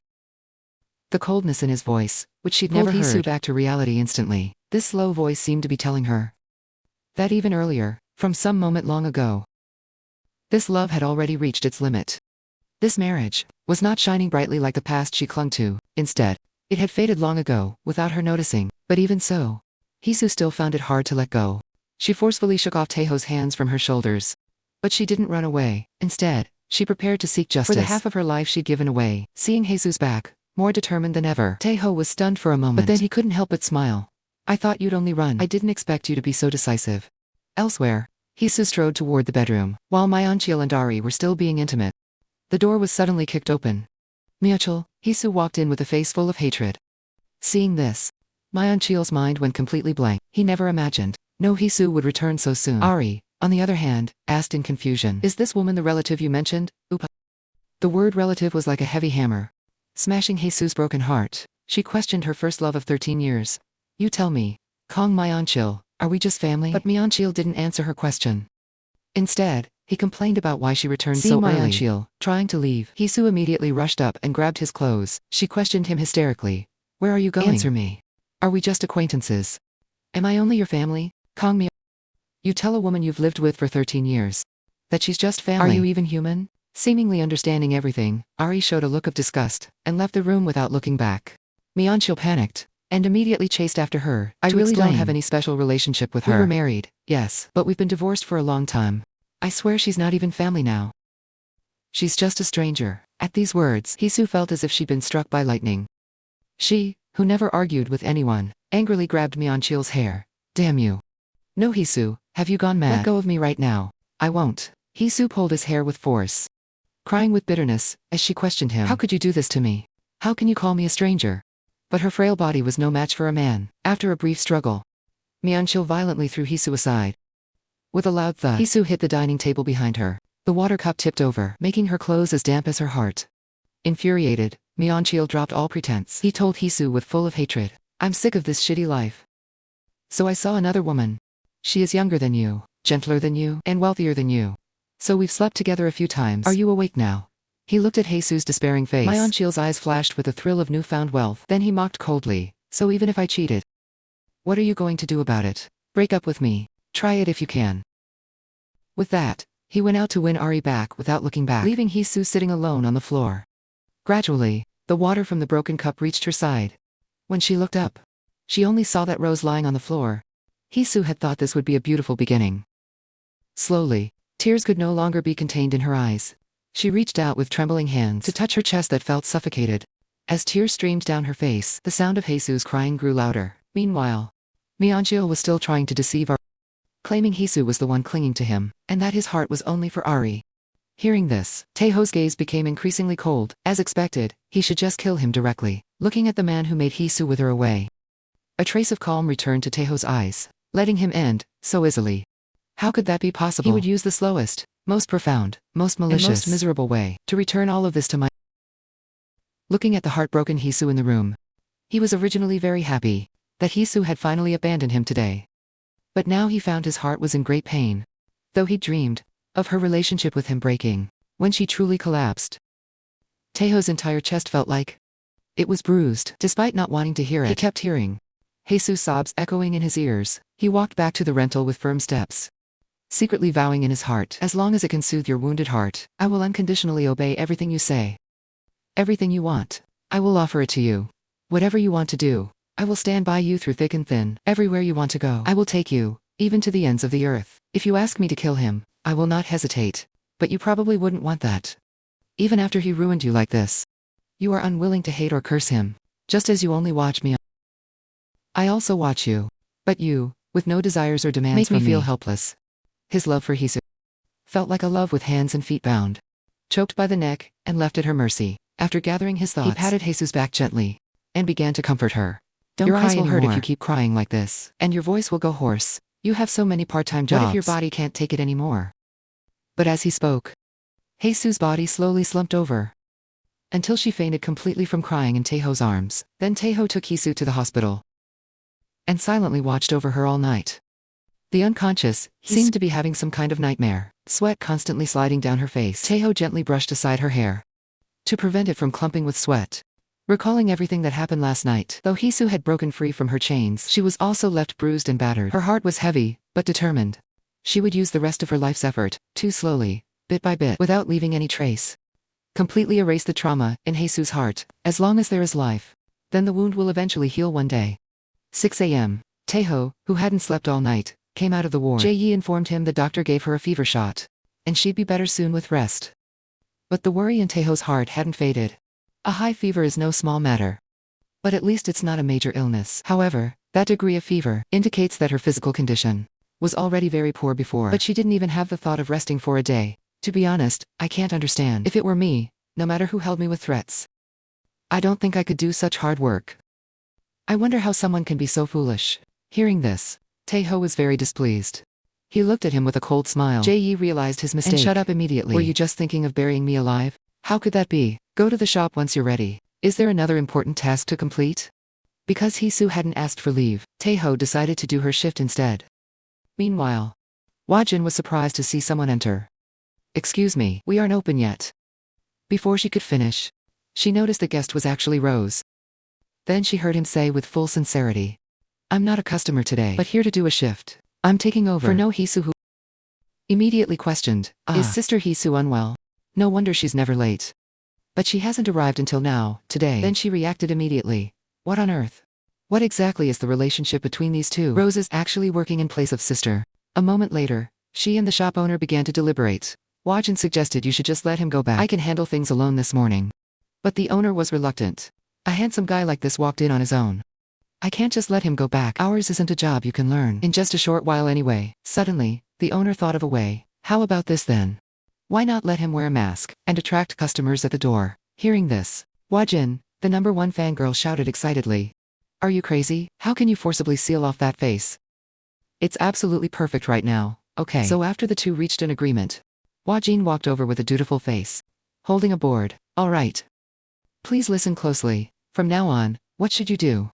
A moment later, a handsome guy appeared at the door. To attract guests, many girls were drawn over as a result. A little girl, seeing this, felt very curious, and approached him. Hello. Do you like flowers? Are all of these for sale? Taihe's tone was very gentle. Yeah. They're all for sale. Is there one you like? The little girl immediately turned to tell her mother. Mommy. Buy this big brother for me. The mother blushed with embarrassment. I'm sorry. Whenever my daughter sees something she likes, she wants me to buy it. But she has no bad intentions. The little girl was very confused. He said everything here was for sale. Rana, do you want to embarrass mommy to death? Taihe laughed. It's all right. He found the little girl amusing, so he told her with a sincere face, I'm sorry. I've already been sold. Who bought you? An auntie has already bought me. The little girl was very haughty. It's okay. I've already bought a child at kindergarten too. Jihoon said, if I buy him, he has to marry me. Taihe was amused again. Then you must be nice to Jihoon. Okay. The little girl nodded. Yeah. Not far away, watching this scene, Jae fell into deep thought. It turned out the reason he was assigned to take was all the chairman's doing, because he felt his son sometimes did some incomprehensible things. And what Jae needed to do was report these actions to him. Although it was occasional reports, Taihe's actions were undoubtedly bizarre. Jae was nearly going crazy. He didn't know what to report, exactly. Meanwhile, in the hospital, Haixiu kept murmuring Myeonchil's name. Don't go. Suddenly, she opened her eyes. Looking at her, she wondered when she had come in. But more than that, she cared about her work time. However, when she took out her phone, she was shocked to find it was already 4 p.m. Haixiu hurriedly called the flower shop owner. I'm sorry, boss, for skipping work without contacting you. Recalling what happened last night, Haisu's body couldn't stop trembling. I'm truly very sorry. Some things happened. But to Haisu's surprise, the owner wasn't angry, but instead praised the replacement she'd found as very capable. Even because there were too many customers, the owner just told her to recover well, and hung up hurriedly. Haixiu was completely dazed.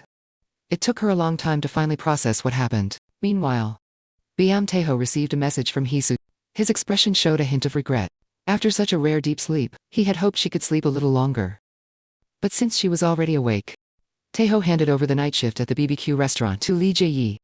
Jae was a bit speechless, using high-level labor worth over 100,000 won an hour to cover a part-time job paying 10,000 won. Besides this employer in front of him, he probably couldn't find a second person who would do it. Watching Taihe's impatient retreating back, his heart was full of confusion. Does he really like that woman that much? Whether it's out of curiosity or a sense of taboo, he really just couldn't understand it. Meanwhile, on the other side, Haixiu took off her hospital gown and put on her own clothes. Images of Myeonchil's betrayal flashed in her mind from time to time, making her feel inadequate in everything she did.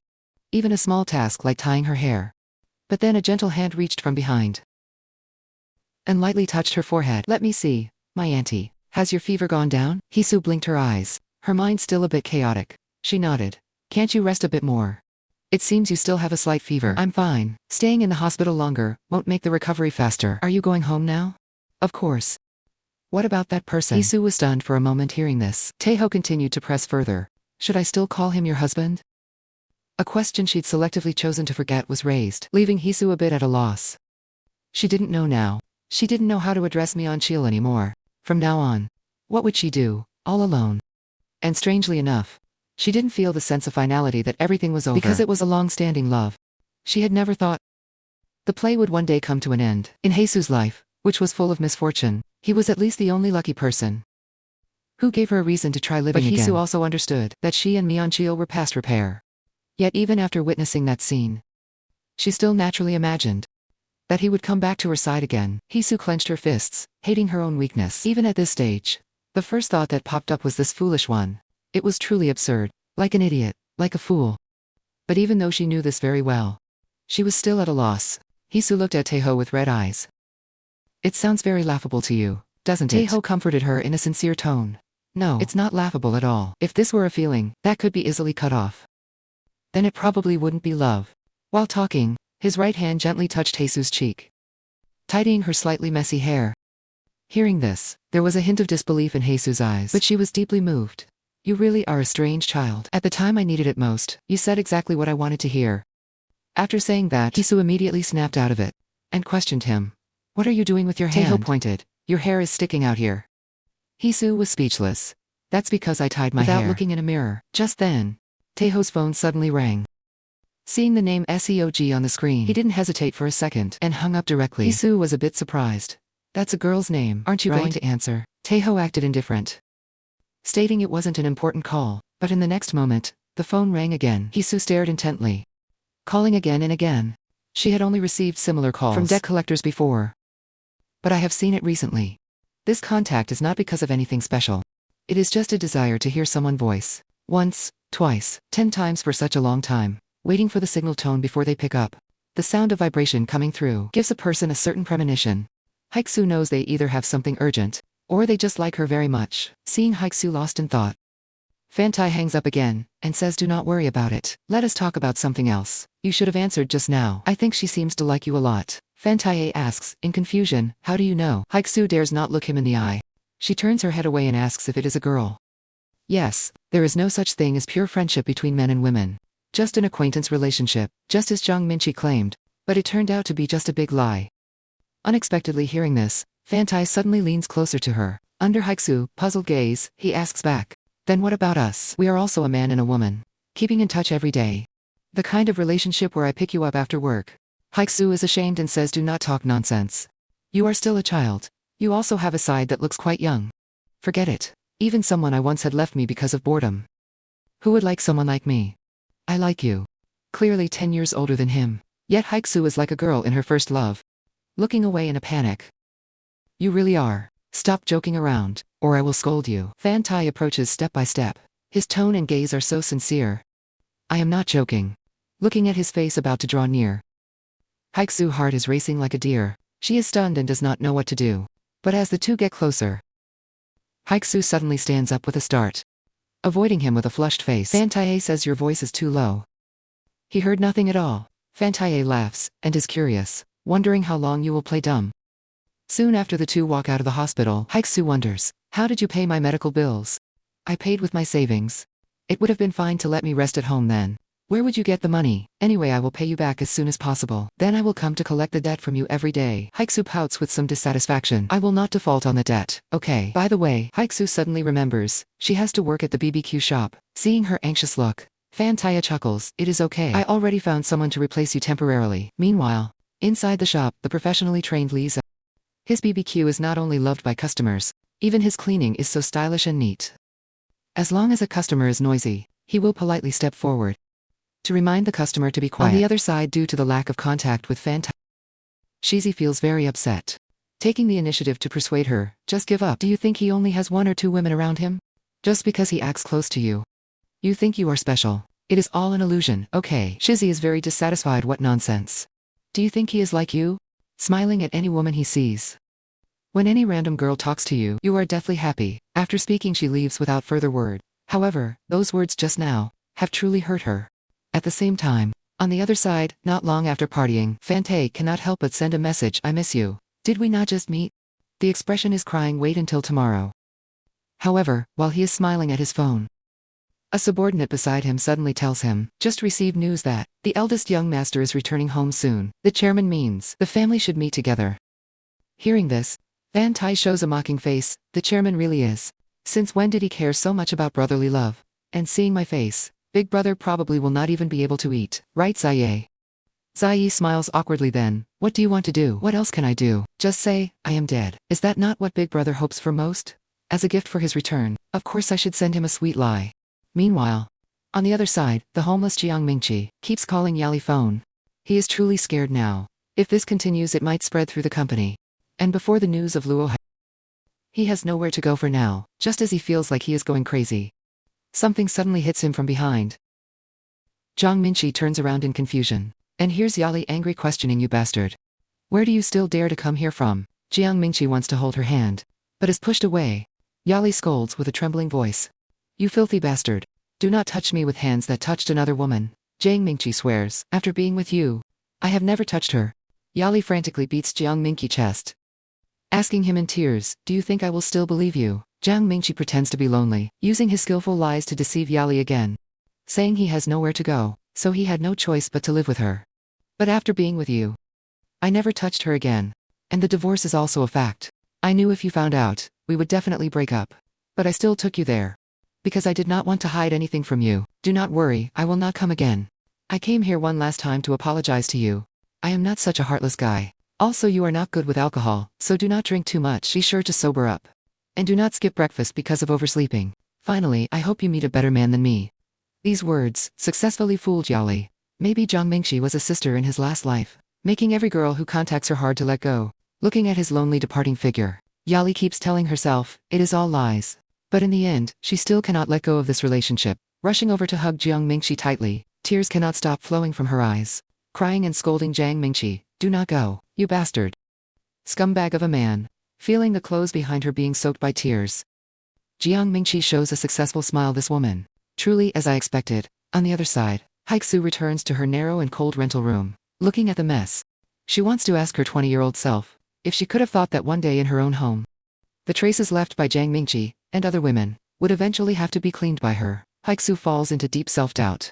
Is it because she was too stupid that she so icily made up her mind to be together forever? She tries her best to wipe away the marks on the floor, but realizes in the end she cannot even bring herself to throw away his luggage. Haixiu sits on the floor helplessly. After who knows how long, the phone beside her keeps vibrating. Haixiu thinks it is another debt collection call, but she just wants to be alone for a while. But the continuous vibrations give her a certain premonition, waiting so long for the other person to answer. Either it is truly urgent, or they just like her very much. As soon as the call connects, Fan Taihe, impatient voice comes through. Sorry, I really could not wait until tomorrow, so at least let me hear your voice on the phone. Is it convenient? Haixiu did not refuse, softly saying yes. Hearing this, Fan Taihe starts chatting with Haixiu. Why are you not asleep yet? Can I sleep here? It is a blessing, if I do not have nightmares. Facing all this again at home is even more disgusting than I imagined. I am so sorry you are still a child. To have you see these scenes. You are also sick. Yet I did not even care to look after you. It is okay, I think the cold was scared away too. Chatting slowly, Haixiu knitted brows gradually relax. Fan Taihe asks her how her mood is. Haixiu subconsciously wants to say it is fine, but after a moment of hesitation, she does not hide it. Actually, it is not very good. Just thinking about that matter makes breathing difficult. Every corner has the traces he left behind. Although the scars this world gave her have made Haixiu stronger, but facing the trauma left by a loved one, she is always at a loss. Hearing this, Fan Taihe gives her an idea. Why not try to go off track? For example, like your husband did, find a young boy to play with. Here it comes. The romance between Haixiu and Fan Taihe has finally begun. Under Fan Taihe's pursuit formula, Haixiu finally begins to face the feelings in her heart. Originally, after Haixiu returned home, looking at the traces of Jiang Mingqi and other women, the resentment in her heart could not be released for a long time. To help her dispel this feeling, Fan Taihe tells her to try to break away from the original path, asking her if there is something she always wanted to do, but gave up because of certain people. Haixiu thinks for a long time, perhaps because of being encouraged, the impulse brought by rebellious spirit, she blindly bought a box of cigarettes, and this is what she wants to try. Although no longer an adolescent student, doing this for the first time, she cannot help but feel a sense of guilt. And the reason for doing this is just because she was always curious. Why Jiang Mingqi always smoked this stuff when they first met, always feeling like he looked like a bad boy. But as soon as she appeared, Jiang Mingqi would immediately throw away the cigarette butt, smiling and telling her no matter what, I cannot let my wife smell the smoke. Every time this happened, Haixiu's young heart would be extremely excited because of it. 13 years passed like this, but she did not know when it started, even in front of her. Jiang Mingqi could easily exhale the choking smoke. Every cold winter, looking at the rising hazy mist of smoke, Haixiu once wondered, does smoking this stuff bring comfort? So she planned to try, hoping the sadness in her heart would also scatter like the smoke. But the inexperienced Haixiu fumbled around, only to awkwardly find out she could not seem to find where to inhale. Looking at the expensive cigarettes, Haixiu was somewhat hesitant. It is a waste to just throw it away. Just smoke once. So hiding in a corner, Haixiu put a cigarette in her mouth, awkwardly and clumsily lighting the lighter. But what made her feel strange was, no matter how she tried, she could not light it.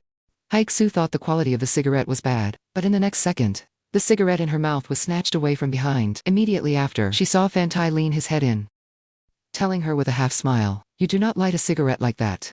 Haixiu was startled. How did you know I was here? I just heard you say you were going to the convenience store. Is this not the closest one to your house? While saying this, Fan Taihe took out a lighter and asked Wan to try again. Let me light it for you. Hearing this, Haixiu stared blankly at him, feeling very strange in her heart because she had never smelled smoke on him.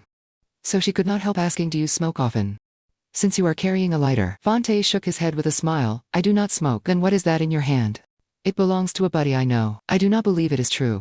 You told me to do something off track. But for an adult to do this, It is still a bit something. I heard men hate women who smoke. Looking at Haixiu depressed and cute expression, Fan Taihe leaned in close, told her it is not like that. If you smoke, then I like you who smokes, and if you do not smoke, then I like you, who does not smoke. As long as it is Luo Hai, I like everything about you. But if the reason you smoke is because of that man, then I seem to be a bit unhappy. Let me teach you. After saying that, Fan Taihe handed the cigarette back to Haixiu, asking her to try lighting it again. That confession just now made Haixiu's heart race uncontrollably. Turning her head away shyly, not daring to look at Fan Taihe. Then under Fan Taihe's subtle guidance, Haixiu slowly leaned in, closing her eyes with anticipation and nervousness. But after waiting a long time, Haixiu still could not light the cigarette. Until the lighter went out. Looking at the embarrassed Haixiu, Fan Taihe could not help but laugh, covering his face. Haixiu was a little angry, but with the smoke in her mouth, she could only make muffled sounds. Helplessly Fan Taihe had to demonstrate, personally, putting the cigarette from Haixiu's mouth into his own. Watch closely light the fire. You have to inhale like this to light it. It is not hard, right? Seeing Fan Taihe's skilled manner, Haixiu was moved, but also a bit surprised. Blushing and lowering her head, she scolded, "You must never smoke in the future." Fan Taihe was confused. Why? Because I look like a bad boy. Anyway, just do not smoke. I do not like smoking anyway. After saying that, Haixiu decided to try it herself once. Recalling the steps, she successfully lit the cigarette, only to end up coughing repeatedly from the smoke. Fan Taihe advised her to stop smoking. Haixiu felt it was a pity. I spent a lot of money to buy it. Instead of smoking, your body is more worth cherishing. Do not force harmful things on yourself just because you think it is a waste. It is okay. Throw it away. Besides that, can we not do something else? Besides smoking, there are many other better things. While speaking, Fan Taihe held Haixiu uneasy, small hand, pinning her tightly against the corner. Looking at the purity, getting closer and closer, Haixiu could not help but remember Fan Taihe's confession last night. That sentence, "I like you, I am not joking," made her heart pound even more fiercely. Haixiu swallowed hard, scolding herself for what she was thinking. Then she pretended to be calm, breaking free from Fan Taihe's hand. "Do you think I am still a 19-year-old girl? Who would be moved by a mysterious-looking child?" Fan Taihe continued to tease. "Then it would be good if you were 19. That way you would be moved by me." Haixiu lowered her head with a red face. "Why do you not just go date a 19-year-old girl?" "I cannot because I am an adult." Then go see a 20-year-old one." "But I just like you, auntie." Truly, Haixiu was speechless, blushing deeply, muttering in confusion. But just then, a phone call interrupted the wonderful atmosphere between them. Haixiu breathed heavily, trying to calm her racing heart. Seeing the name Dushi, she could not help but think she calls him every day. They must be very close. However, Fan Taihe directly turned off the phone. Haixiu was puzzled. "What are you doing? Did it hang up by accident this time too?" Fan Taihe explained while moving toward her. "I hung up on purpose, because I am with the person I like. So I do not want to be disturbed." Saying this, he pinned Haixiu against the wall, leaving her with nowhere to run. Haixiu, who had experienced betrayal, was very uneasy. What is there to like about an auntie like me? Been married, had a husband, and almost had a child. Hearing this, Fan Taihe looked sincere. "It is okay. I am also often called a rag by others. So what do you think of me? It does seem like your private life is a bit messy." Fan Taihe rubbed his chin and thought for a few seconds. "I am a bit wronged there. Because I am purer than you imagine. Of course. If you like the playboy type, then, even if I am worn to the bone, I will still come for you." Meanwhile, on the other side, under Jiang Mingqi's sweet words, Yali forgave his previous deception, only asking him not to meet that woman again.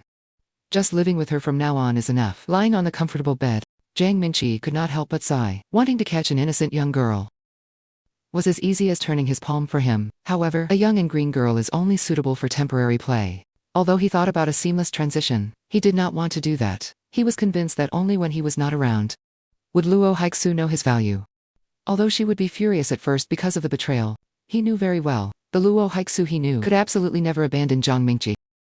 Even if she was hurt again and again, if the person she faced was him, then she would eventually, along with all that pain, embrace him again. This was not Jiang Mingqi conceit. But because for Luo Haixiu, she could no longer leave him. Meanwhile, on the other side, unable to get through to Fan Taihe, Shizzy leaned against the wall gloomily. Zhu Dongshu, who had a crush on Shizzy, appeared again. Taking advantage of the alcohol, he told Shizzy, "Stop kneeling to Fan Taihe, without any dignity. He is just a few years older. Actually, he is no different from me. The reason he is so good to you is all because your brother is a cripple. So that guy is just pitying you, who is desperate for your brother. Clearly he is the loser, because he got sick. A loser who stayed in school for several extra years. Why do you all have to like this kind of loser?" Hearing this, Shizzy angrily slapped him. "You bastard. Do not talk to me like that." Zhu Dongshu instinctively raised his arm to strike back, but in the next second he suddenly calmed down. "Forget it. There is no use hitting someone like you. If I care about you again in the future, I am not a person, but a dog. However, just as he finished speaking, Taihe's voice suddenly came from behind. Do not smoke on the street. It looks very bad. There are no ashtrays here. While speaking, Taihe pressed the cigarette butt into Zhu Dongshu's hand. In the next second, Zhu Dongshu let out a scream. Seeing Taihe preparing to leave, Shizzy immediately went up to question him. Answer me, do you have a woman now? Taihe turned to him and nodded. I do, someone I like very, very much. So from now on, I hope you do not contact me anymore. Otherwise, she will misunderstand. After saying that, he walked quickly out of the dark alley. Suddenly, a notification sound made him stop. Taihe took out his phone. Saw it was actually Haixiu taking the initiative to send him a message. The originally serious corners of his mouth immediately broke into a smile. You said you do not smoke. I believe you, so do not smoke in the future either. I will not smoke for the rest of my life. It is a promise, with a nodding expression. It turns out that after Taihe repeated confessions, Haixiu's heart has already begun to waver. But the next day at the flower shop, Wajing asks her, with a curious face, what is the actual relationship between you and Rose? He even took your shift when you were sick, and picks you up after work every day lately. Between ordinary acquaintances, it would not go to that extent. Speaking of this, Wajing is tongue-tied. Could it be that he really likes you, sister? Is he flirting with a married woman? Because he does not know you have a husband. Hearing these words, Haixiu is both uneasy and somewhat expectant. Does he really like me? Seeing that Haixiu does not refute as usual, a sense of jealousy rises in Wajing's heart. Sister, you are really joking. No matter what, it is impossible for him to truly like you. What I said before about the romance, even though you are still pretty despite your age, those were all just jokes of mine. To be honest, why would Rose leave the girls around him to pester you, sister, unless there is some hidden great destiny between you? Or like in a TV drama, you were once his lifesaver or something. Otherwise, how could he possibly like you? Besides, times have changed long ago. Love at first sight only happens between people of the same class. So a man like Rose will not like an auntie for no reason. These words instantly make Haixiu, who had a sliver of hope, feel deeply ashamed. On one side is Taihe's sincere and passionate pursuit. On the other is the feeling of unworthiness in her heart. Facing this relationship full of unknowns, Haixiu is somewhat at a loss. But then, a colleague nearby reminds her, look. That person over there is someone you know, right? He looks just like a little puppy waiting for its owner. Just go and see him. Seeing Taihe, Haixiu's heart feels a little joy. But she is embarrassed, saying, how can I? I am still working. It is okay. It is fine to go for a bit. Under her colleague persuasion, Haixiu finally walks out hurriedly. Why are you here? Taihe smiles, because I miss my auntie. So I stopped by while passing through. His smile heals Haixiu, a regionally gloomy mood. She smiles back, and asks, are you working part-time? Are you hungry now? Although Taihe says that he ate dinner earlier. But Haixiu thinks, someone his age should get hungry quickly, so she tells him to wait a moment at the door. She turns and runs to the counter for some snacks. Here, take these and eat. Taihe asks with a smile, is it candy? But I am wearing gloves now. Haixiu regrets slightly. Fine, fine, stop stalling, let me feed you instead. It is at this moment, she suddenly remembers what Wajing said. Falling in love with someone is only possible when classes match. Because he is a kind and gentle person. This child feelings for me might be curiosity more than attention, maybe even pity for me. After all, at that place, he witnessed my miserable state of being abandoned. Sensing Haixiu is overthinking again, Taihe takes the candy she offers, biting her finger along with it. Staring directly at her with aggressive eyes, until her fingertip brushes his warm lips. Haixiu is stunned by this scene. Returning home at night, Haixiu has nightmares again. Images of Jiang Mingqi with other women make her soak her pillow every night. But suddenly, Haixiu feels a large hand stroking her face. She opens her eyes in surprise, thinking Jiang Mingqi has returned to her. But in the next second, the man behind her suddenly covers her eyes, followed by rustling sounds from behind. Haixiu's body tenses up in fear, feeling an unusually close presence. Haixiu immediately stops his actions. But then, looking at the familiar tattoo on the man's arm, Haixiu's face turns red with shame. She turns around in disbelief, only to see Taihe's familiar face. In an instant, Haixiu wakes up from her dream. Gasping for breath with a flushed face, looking around, she finds no one there. Haixiu feels terribly ashamed, cursing herself in her heart. Luo, you must be crazy. He is just a child. Even if he did such things, how could you have such a wild dream? No. He has issues too, acting like that as if it were nothing. Are kids these days so reckless? Saying he likes an auntie without discretion. Acting so boldly in front of an adult, Haixiu buries her head in her arms, in distress. She knows it is not the time to blame a child who has not lost his innocence. Maybe it is because she has not done it for too long. Actually, despite these excuses, a sense of guilt still grows in Haixiu's heart. She even feels that dreaming of Jiang Minqi leaving was better than this. However, this is just her excuse for comfort. There is nothing worse than waking up, drenched in sweat and tears. Haixiu knows this feeling well. Facing Fan Taihe, who leaves no time for sadness, unsure if he is a playboy or just pure. Haixiu is flustered day and night because of him. The next day after work at the shop, seeing that familiar figure through the window, her colleague asks, Haixiu's sister, "That man comes to pick you up every day. How does he never miss a single day?" Haixiu stammers, taking a while to make up an excuse. There are many entertainment venues nearby. It is a bit much walking alone, and her colleague nods, thinking that Haixiu is afraid of the dark. However, Haixiu proudly claims that he is very afraid of walking at night, so he comes every day seeking protection. As soon as she steps out, Fan Taihe asks her with a beaming smile, "Are you done? I am waiting for you." Suddenly he reaches his hand out. Haixiu is confused why the hand all of a sudden. Fan Taihe smiles, "Actually, I had a very scary nightmare last night. So let us walk holding hands." For some reason, looking at Fan Taihe's long fingers, Haixiu instantly remembers her dream from last night. Snapped back to reality, she backs away like a startled cat, then starts walking away, leaving quickly with rapid steps, telling him with her back turned, "Do not get too close. Stay away from me." Fan Taihe asks, in a puzzled and spoiled tone, "Why? I want to walk by your side. Just let me be close to you." "No way. Go over there." "But I had a nightmare last night. That is why I am walking with you. I am still young. I am afraid of walking at night." "Be quiet." Haixiu blushes, trying not to let him see her embarrassment. Seems to realize something. "Then I will walk behind you. Please hold my hand," he says, without waiting for her response, and lightly hooks one of her fingers. Haixiu is about to refuse. "Fine, come here. Just stay next to me. And hold my hand too." Fan Taihe nods happily. "Are you still afraid now?" "Not afraid, not afraid. A grown man like you, whining because of a nightmare." Fan Taihe tries to change the subject. "Is it a bit colder today than usual?" But Haixiu immediately exposes him. "You are complaining." Facing the thick-skinned Fan Taihe, Haixiu does not know how to respond, only looking away to the side. Seeing her blushing and guilty look, Fan Taihe cannot help but curl his lips. It is so strange. Luo Haixiu is blushing. Meanwhile, Fan Taihe chairman father receives news. The eldest son Fan Taixi has arrived in Korea. On the other side, just having stepped off the plane, Fan Taixi asks his subordinate, "How is my dear brother?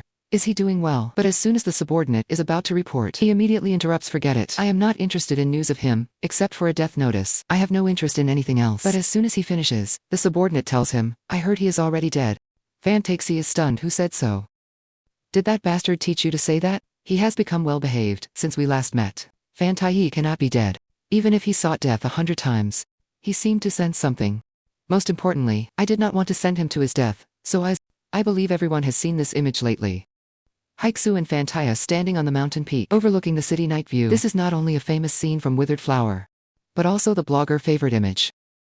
Facing the beautiful night view, never noticed before, Haixiu loudly recounts her unfortunate experiences. At this moment the heart has passed 10,000 mountains. Haixiu completely breaks the shackles that bound her for 13 years, choosing to embrace a new life. It turns out, after his brother Fan Taixi returned home, Fan Taihe had a nightmare. With his little scheme exposed, Li Ziye could only explain with a straight face, "Because you seem to care a lot about his return. So I thought you would want to hear it immediately.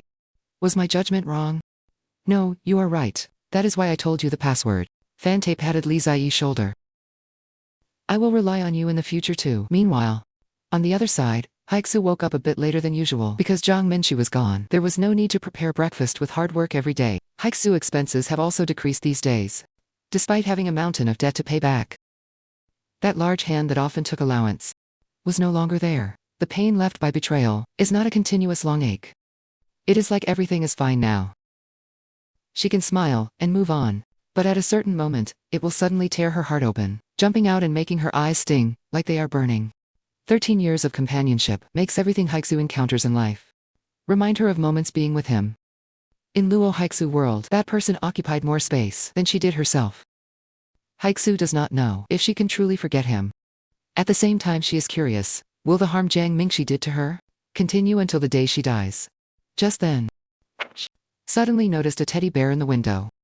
remembering Fan Taihe because of a nightmare last night, insisted shamelessly on holding her hand, perhaps because expenses have decreased lately. Haixiu, who would not spend $10 randomly, decisively bought this teddy bear for that big boy who said nightmares were scary. Actually, Haixiu had heard from a colleague before. If you embroider a heart on a doll that a child sleeps with, then the doll will have a soul and will protect the child whenever they sleep. However, when they met again, Haixiu felt this might be too childish.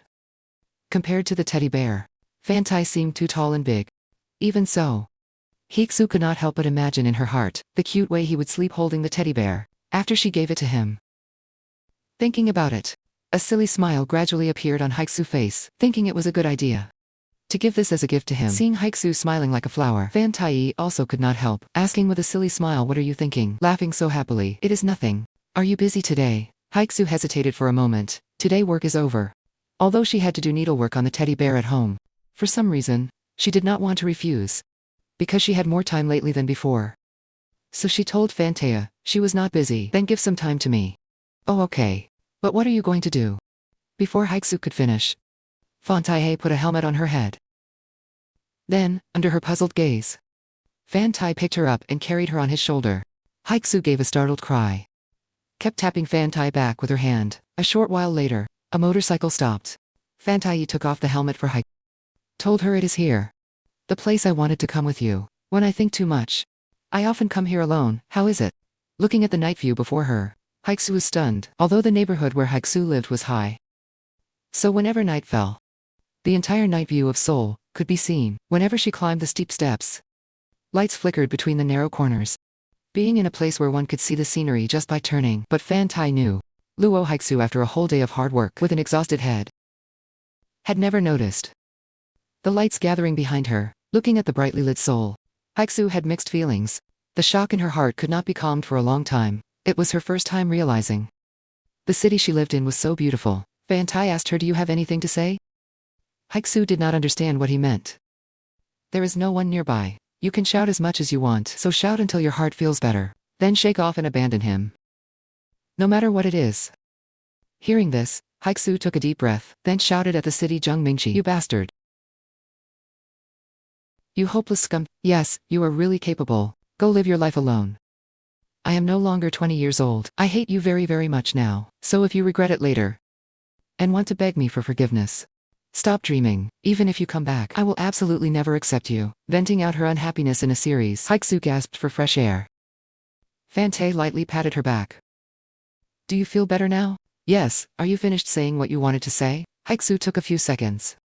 "And also thank you, Fan Tai. How did you know my heart was blocked?" "I did not even know it myself. But why are you always like this?" Hearing Haixiu thanks, Fan Tai was stunned for a few seconds, then took off his overcoat and draped it over Haixiu's thin body. "You know, when I hear such words from the person I like, what thoughts do I have?" Haixiu was puzzled with thoughts. As soon as she finished, Fan Tai suddenly picked her up until she was half a head taller than him. Fan Tai said with a mischievous smile, "Unhealthy thoughts, of course." Haixiu instantly blushed. "What do you mean by that? Can I say it? If you do not mind, I can tell you in detail from beginning to end." "No, you are not allowed to say it."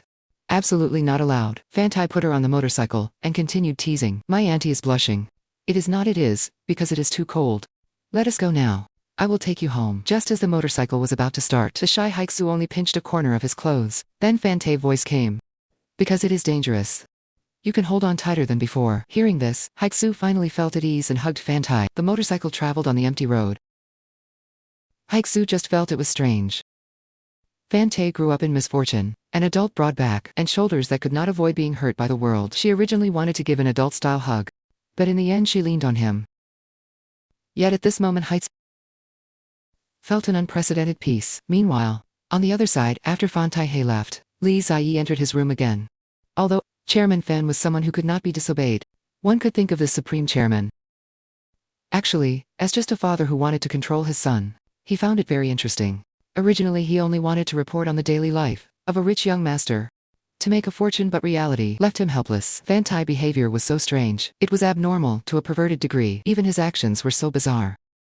Ziyi had a premonition.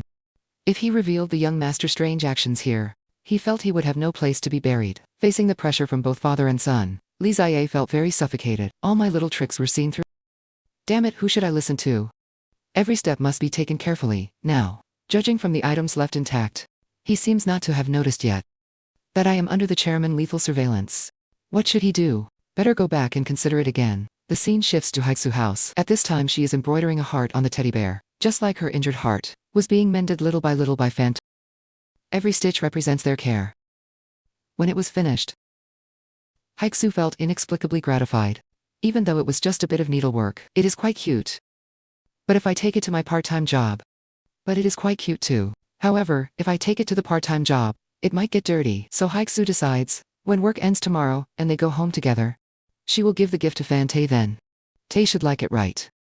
Thinking of this, Haixiu cannot help smiling with anticipation. Meanwhile, on the other side, Zhang Mingqi is very puzzled. I have been away from home for several days. Why has Luo Haixiu not contacted me yet? To be honest, I thought she would find me very soon. Even if there is no news from her yet, she could not possibly not worry about me suddenly leaving home. Although Yali said she would never let me go home, I cannot just rely on newly bought clothes and keep changing them, right? In short, she has no sense of saving. If it were Luo Haixiu, she would bring those old clothes back to life and keep wearing them. But maybe Yali is still young, so she spends money very recklessly and rarely remembers Haixiu virtues, making Zhang Mingqi curious about how she is doing now. So he plans to go home and check tomorrow and take some necessary things. By the way, at the same time, due to family reasons, Taihe cannot accompany Haixiu home today. Seeing this message, Haixiu is a bit panicked, like a fool. Maybe because she is used to meeting him every day, so she took it for granted they would meet today too. Thinking that Taihe has his own life too, Haixiu decides to give him the teddy bear next time. But receiving his first message saying he cannot come, Haixiu is a bit worried, wondering if something happened. However, she never expected that something would happen to herself. Here it comes. Haixiu bought Taihe for 2001. But the first thing she did was to ask him to drink with her. Since betraying Haixiu and leaving home, Zhang Mingqi has not received any message from Haixiu, so he decided to go back and check. Although he expected the result, looking at the same old broken house, Zhang Mingqi finally feels relieved. During the time I was away, this place is still where Luo Haixiu belongs, as a matter of course. However, looking at the doll Haixiu prepared on the table for Taihe, Zhang Mingqi looks puzzled. I have not seen Luo Haixiu before. Does she like dolls and such? Luo Haixiu is really cute. It seems she is very lonely without her husband around. So that means she should have been nicer to me when I was here. Then he turns and walks toward the bedroom, intending to take away the clean and soft underwear Haixiu washed for him. At the same time, on the other side, Taihe took Li Ziyi back to the family, finally waiting for his damn brother. Taihe cannot help showing a look of disgust. Then he immediately throws down the expensive glass wine cup in his hand, with a bang. The cup shatters on the floor by Taihe's feet. Taihe looks up.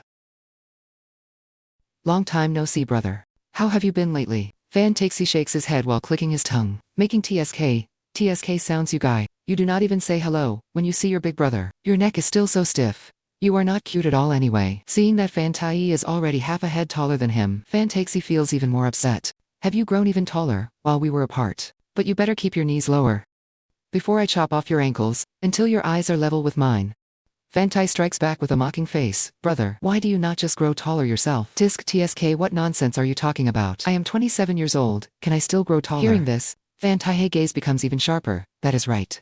Why have you not grown taller after suffering such pain? I heard big brother cried every day, shouting that your legs hurt so much pain that it scared you.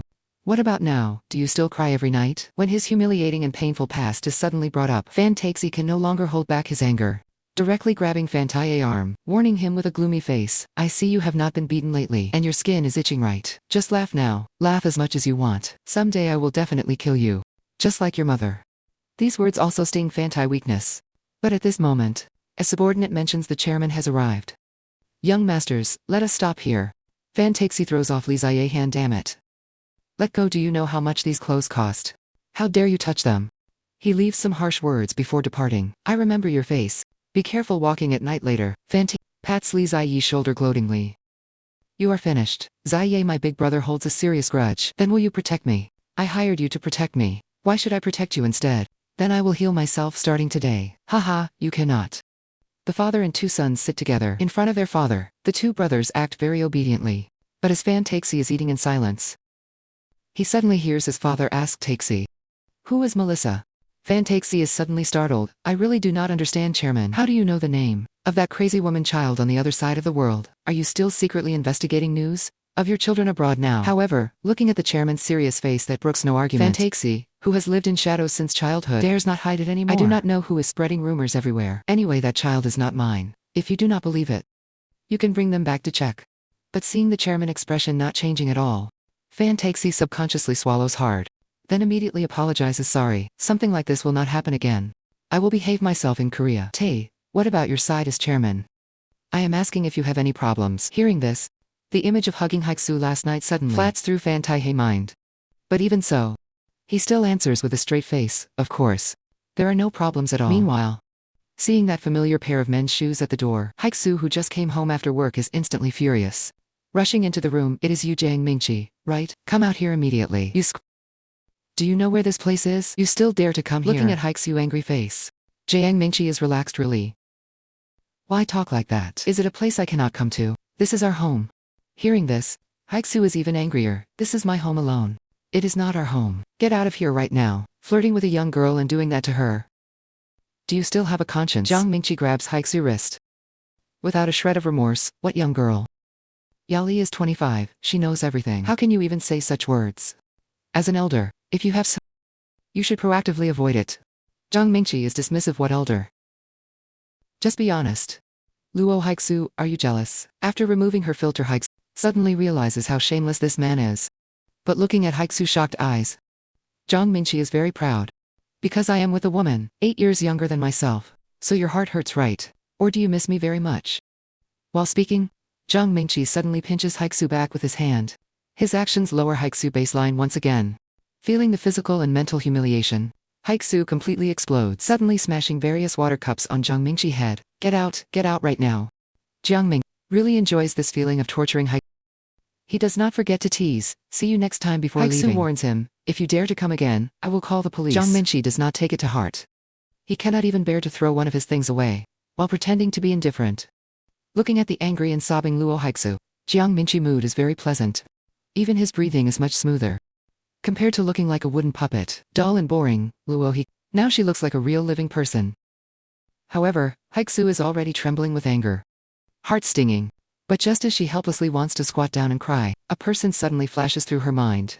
Meanwhile, on the other side, Taihe, who just finished the banquet, receives Haixiu's call and was originally very surprised. But after hearing Haixiu's damp and low voice, he immediately guesses what happened. As expected, I should have just killed this scumbag. But after thinking, he gives up. He cannot let him off so easily yet. To make the scumbag end even more miserable. At the same time, as soon as the banquet ends, Haixiu runs to the bathroom to vomit. The suffocating atmosphere at the table, he cannot even tell if he was eating or having an enema. Plus the chairman's indisputable gaze. And Taihe's intentional or unintentional mockery. Haixiu was frustrated to the extreme tonight. He knows the other person did this purposely to let the chairman see. Taihe looks more like a chairman than him, as if the entire family is already between his palms. Haixiu's eyes are full of resentment. You incredibly filthy illegitimate son. How could I possibly lose to you? Meanwhile, on the other side, Haixiu arrives at the meeting place to wait. Just as she is lost in thought and silence, Taihe suddenly appears behind her saying sorry. I wanted to come as soon as possible. Have you been waiting long? Looking at Taihe more mature attire than usual, Haixiu is a bit surprised. He said he had something to do. It seems it was truly something very important. Did you go somewhere for an interview? After snapping back, her tone is a bit apologetic. I am sorry. You are so busy. Yet I still asked you to come. Taihe plays with the ends of Haixiu's hair. His tone is very gentle, not at all. In fact, I am very happy you came to me first. Although on the phone, Haixiu's tearful voice made him very angry. Aside from the heartache, it also brought a hint of subtle joy. Haixiu's voice is a bit downcast. You know, I do not really know anyone special. No friends, no family. And now no husband either. Looking at the radiant Taihe, Haixiu pleads, so today, please be my friend. Even though playing with an auntie might not be very interesting for you. Taihe asks her, with a puzzled face, just with words. Haixiu is embarrassed. Well, is there anything you want? Hearing this, Taihe immediately shows a look wanting praise. And a touch in his eyes. But Haixiu thinks for a moment, holding her chin, then begins searching for something in her pocket. Taihe is somewhat confused seeing this. But in the next second, Haixiu suddenly hands something to him. Here, take it. This is everything I have now. I am sorry for taking up your time. Go buy some snacks to eat later. Looking at the 2000 Korean won in his hand, Taihe does not know whether to laugh or cry. Seeing Haixiu take the first step, he teases, "Why did you not wait for me to walk together? Did you just discard me after buying me? What nonsense are you saying? Was I not just bought by you? You gave me 2000 Korean won. Why do you have to talk like that? It will cause strange misunderstandings if overheard. I do not care anyway, you have already bought me. Now you cannot abandon me soon after." The two walk into a BBQ stall. Seeing their looks, the owner is very surprised. "Oh my, I thought some celebrities had walked in. Your faces are too radiant, you do not look like siblings at all. Could you be a couple?" Hearing this, Haixiu is momentarily stunned, but then remembers watching words. So she denies in a panic, "No. We are just acquaintances." Seeing Haixiu's flustered state, Taihe lightly pats her stiff body, leans down and agrees, "Yes. We are not a couple for now, because it is just me liking her unilaterally, so I am still pursuing her. Right, sister?" Haixiu's face turns red, quickly denying, "No, it is not like that." Watching the girl acting shy in the man's arms, the owner stands there, stunned by this display of public affection. Haixiu rarely eats out. She is a bit reserved, sitting at the table. Looking at the soju on the table, she remembers when life was difficult. Drinking it straight, without snacks, Jiang Mingqi often did that. Haixiu is curious about what it tastes like. Seeing this, Taihe immediately brings the alcohol over, pours a glass for Haixiu. Last time it was cigarettes. Today it is alcohol. Back then, your expression looked like you were about to cry, but today you look very angry. Haixiu retorts, "Did you not say there are many other good things? So I am trying them now. The good things I meant were not this. What were they then?" Simple-minded Haixiu did not think much of it, but Taihe shows a look. "If you keep asking me, I feel I will really want to answer you." Unconsciously, he has leaned closer to Haixiu. Looking at the currently radiant Haixiu is slightly dazed. "Looking at you reminds me of Jiang Mingqi back then." Taihe is a bit dissatisfied. "Is that an insult to me?" Hearing this, Haixiu cannot help but laugh. "Of course, it sounds like an insult now. But at least for us back then, there was once a side that shone brightly, never questioning sincerity. But sincerity changes in an instant." Tears on withered flower. At first I did not understand why the female lead could not let go of the man, working several jobs, even after divorce, thinking about paying off debts to remarry him, until the flashback revealed that they were once each other's salvation. Because of a bad original family, Haixiu in her student days was insecure and sensitive. But suddenly one day while at school, a boy walked up to her. Hearing Haixiu ask who he was, the boy was a bit surprised, then told her with a radiant face, "My name is Jiang Mingqi. I live up there. You might not know me, but I know you. You are Haixiu, right?" After saying that, he handed over a bread. "Here, I specifically kept this for you to eat." Seeing Haixiu hesitate, Jiang Mingqi smiled, "I did not poison it. So do not throw it away. Then I will go first." Watching the boy walking away, Haixiu's heart was full of questions. Actually, she did know of Jiang Mingqi, but specifically asked out of shyness. This boy, living alone at the top of the slum hill, had no parents since childhood. Even the grandmother he lived with had passed away. Every night, he often gathered with delinquent students to smoke. Everyone in the village, man or woman, seemed to know that boy, but despite appearing like a delinquent, he helped the village elderly with their carts every day. He was approachable yet very thick, greatly liked by the elders, and the most handsome boy in the vicinity. From that day on, Jiang Mingqi spoke to Haixiu every morning and continuously sent things to her. After a month straight of this, Jiang Mingqi became a bit impatient, asking Haixiu, "Are you not curious about me? I was waiting for you to ask me." While speaking, he pulled out his phone, wanting Haixiu to give him her number. Looking at Haixiu's very hesitant expression, Jiang Mingqi did not feel a hint of embarrassment. "You can refuse me if you do not want to. The worst that can happen is I go home and cry loudly." Hearing this, Haixiu explained, "Sorry. It is not that I do not want to, but I do not have a phone." Jiang Mingqi was surprised. No. Why are you apologizing? Not having a phone is not a crime." Then to be able to contact Jiang Mingqi decided to give her a phone. But coming from a poor family, he had little savings, so he went to work at a construction site to earn money. Finally, he handed the promise from a month ago to Haixiu. Back then Haixiu did not understand. "You suffered for a month to buy this. Why give this to me?" Jiang Mingqi was nonchalant. "Why else?" "Because I want you to text me, that is why. Since I bought it for you, it can only be used to contact me." Under Jiang Mingqi, careful guidance, Haixiu, who had never used a phone before, had a new contact, a boy named Minqi, in her list. Returning home at night, the endless quarreling of her parents, along with the sound of breaking glass, made Haixiu curl into a ball, covering her ears in pain. The message Jiang Mingqi sent that night became the only beam of light in her heart. Because Haixiu's school started 30 minutes later than his, Jiang Mingqi was late every day just to see her, and was taken away by the dean every day. Hearing that Jiang Mingqi had a girlfriend, the students told him to be careful, because the boss girl from another school liked him a lot. At first Jiang Mingqi did not take it to heart. After a final exam once, Haixiu was sulking because of her poor grades. To tease her, Jiang Mingqi snatched her test paper, mocking the rain on her paper. Haixiu was defiant. What about you? You clearly did not do well either. Jiang Ming proudly handed over his paper then. How about it? Your big brother is quite cool, right? Looking at the check marks all over, Haixiu was stunned in place. Only then did she finally understand why the local elders felt pity for his parents. Having such an excellent child, but not being able to see him grow up. Seeing him gather with delinquent students, again as usual. Haixiu could not help but feel pity for him, but then noticing her gaze, Jiang Ming suddenly called her wife in front of his friends, and even told his friends to cheer along. Hearing them all shout, "Hello, sis," introverted Haixiu blushed deeply. Although they were nothing to each other yet, this news soon spread around.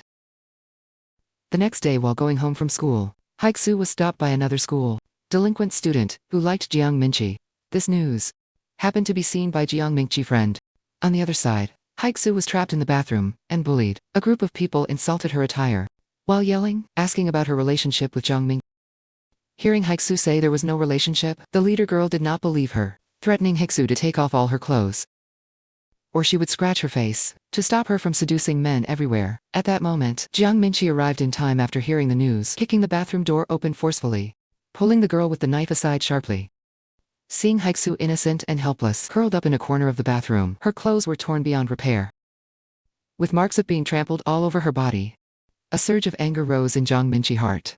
He draped his clothes over Haixiu, intending to take her back. Seeing herself lose face in front of her friends, the leader girl warned him to leave Haixiu there, or she would stab him to death.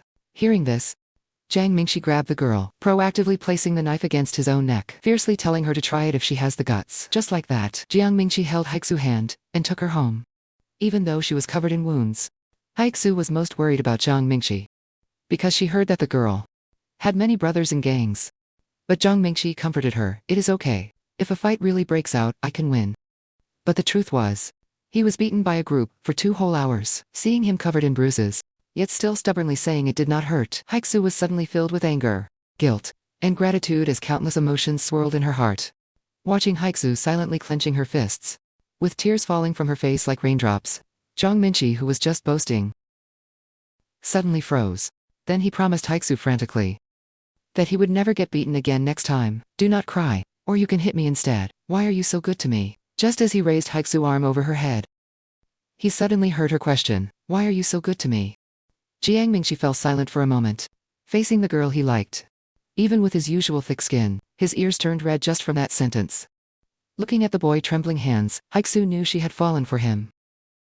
Witnessed by the sunset, Haixiu proactively kissed Jiang Mingqi even if she was deep in misfortune, like a swamp. Because he was there, Haixiu felt that, even if she burned out in this stumbling youth, it would matter little. However, 13 years later, what remains after the fire?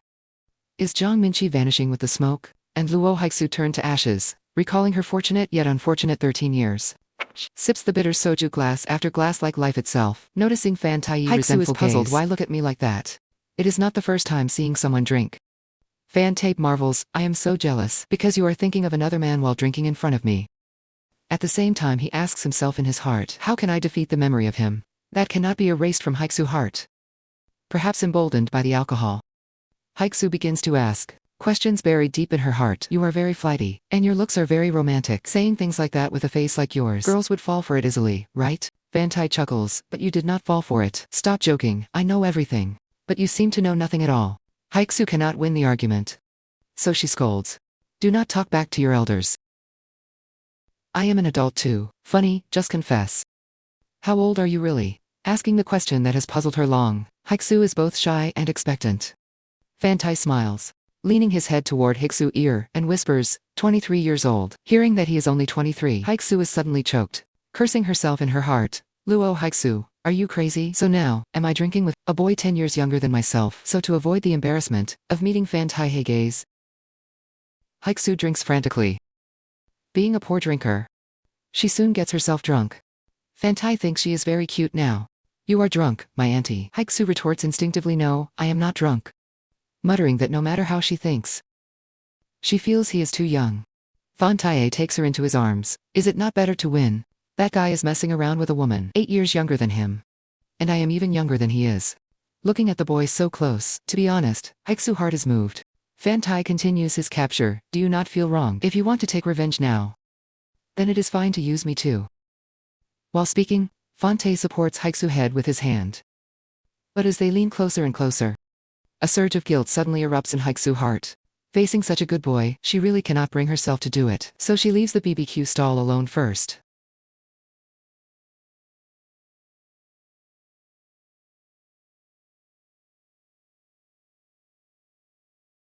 Fantai is surprised. It is a bit dangerous to say such things. Do you want me to stay with you? Haixiu leans weakly in his arms and begins to talk nonsense. Fantai, do you know?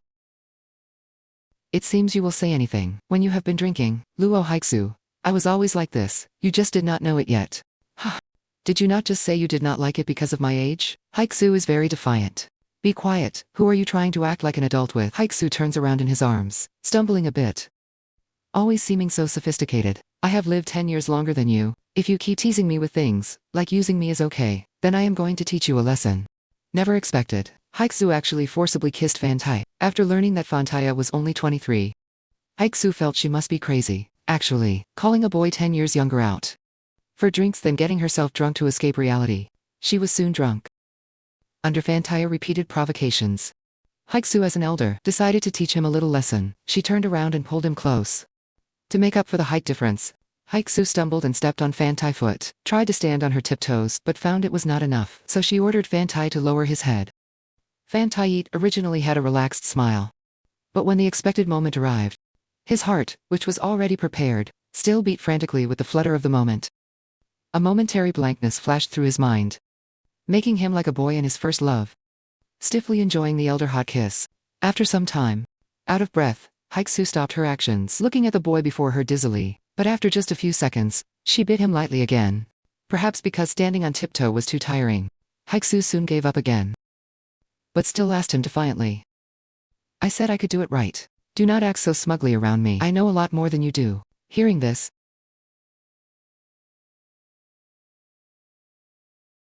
his kiss was much more passionate. After continuous cycles of breathlessness and gasping, Haixiu's legs began to tremble from lack of strength. Just as she was about to fall, Fantai held her firmly in his arms. The streetlights turned snow into glowing feathers. He was red from the cold, but stubbornly supported the back of her neck. The skin about to melt was like holding a vanishing galaxy. Their breath hit the 0-degree air, creating white mist. But a prairie fire burned between their lips. Time was explored in the snow kiss. All unspoken words were broken in the crossing breaths. Finally, Haixiu raised the white flag first, lightly hitting Fantai's chest, signaling her surrender, feeling each other breathed for a long time. Haixiu collapsed weakly in Fantai's arms. Looking at his deeply affectionate gaze, Haixiu shyly buried her face in his collar. Really, it is all your fault. I have no energy left at all because of you. After saying that, a while later, Fantai took Haixiu to a hotel owned by his family. After placing Haixiu gently on the bed, Fantai thoughtfully took off her shoes. Recalling the scenes just now, Fantai, who was nearly out of control, gradually regained his senses. He knew he had to be patient and continued to wait obediently, watching Haixiu curled up in his arms without any defense. Fantai smiled. You seem to trust me too much already. As someone who also lacked security, he knew how big of a wish this was. Then Fantai placed Haixiu on the bed, covering her with a blanket, but, as he was about to leave, Haixiu grabbed his hand that was about to pull away. Seeing the person he loved right before him, Fantai felt hot all over. The heartbeat that had settled down was provoked by Haixiu's action once again, beating frantically to restrain his inner impulse. Fantai walked quickly out of the room, but before leaving, hearing Haixiu sleep-talking made him stop his steps. Looking back at Haixiu's uneasy face, as if she were having a nightmare, Fantai returned to her side, gently stroking Haixiu's head, softly singing a gentle song, until Haixiu's brows completely relaxed, ending the nightmare that lasted for years. The next morning, Haixiu woke up from a hangover with a dry nose, and a feeling of numbness in her hands and feet. Feeling the soft and warm bedsheets, Haixiu sat up with a face full of confusion, trying hard to recall what happened last night, drank alcohol, and then forcibly kissed Fantai. The moment her memory returned, Haixiu's mind went completely blank. Then she jumped out of bed in great alarm. Touching her burning cheeks, Haixiu comforted herself. No, this must be a dream. Did I not have similar experiences before? It is all because he always says strange things. That made me have wild dreams. But looking at the neatly placed shoes, the quietly resting bag, and the neatly hung coat, Haixiu was somewhat dazed. It clearly should have been a dream. But what replaced the drunkenness were someone's gentle hands. Facing this unavoidable reality, Haixiu felt hot all over with a flushed face. She checked her undergarments. Fortunately, after she lost consciousness, nothing beyond that seemed to have happened. But immediately she buried her head in her knees, blaming herself. What is there to be fortunate about? Caused such trouble. And now still thinking about not crossing the line. But it is all his fault. He looked as if he were asking for a chance to cross the line. His gestures made my heart too itchy to bear. That face was so effortlessly annoying that I felt I truly could not endure it. I had to give him a hard bite right there. I should not think too badly of it. It is not like we went to bed. For something of this degree, it is unlikely to be given too much meaning. Haixiu could only use words to numb herself. Otherwise she really could not face Fan Taihe again. Anyway, it is not his first time, right? With a face like that, and being so skilled. It would be strange if he had no experience. But I am truly a terrible elder. I must contact him to apologize properly. However, just as she put on her coat to leave, she suddenly found a note in her pocket. It turns out last night, Fan Tai felt Haixiu would be scared waking up in an unfamiliar place, so he left a message because you were too drunk. It was hard to get home, so I brought you here. I hope you can understand. P.S. Do not worry about the hotel fee, because I have a winning hotel voucher. I was originally saving it for when I had a girlfriend. Meanwhile, on the other side, Fan Tai, who moved a step closer to Haixiu, was very happy. He decided not to contact her proactively today because the debt has increased. As the creditor, he needs Haixiu to contact him first, so he can feel like forgiving her debt. Li Ziyi nearby found it all nonsensical, not knowing what he was talking about, or understanding what exactly he was hiding. Now he also cannot distinguish whether Fan Tai does not want to be discovered, or is acting crazy because he wants to be discovered. It is like that for that woman, and for the chairman too. Meanwhile, Haixiu, returning home, decided to tidy up the house, so it is no longer our home. She planned to take out those things that no longer belonged to her, arrange them neatly, and throw them all away. This included some clothes that could be easily discarded, and also some youth memories hard to part with. But in the end, Haixiu held back her tears. She already vowed never to cry for that scumbag again. After packing Zheng Mingxi clothes and past memories together, Haixiu felt exhausted. She planned to just tidy up, but it ended up feeling like moving house. Recalling the day they moved in, they ate a bowl of black bean noodles that was given to her by Zhang Mingxi. Now the person to eat with is gone, and the house has become empty.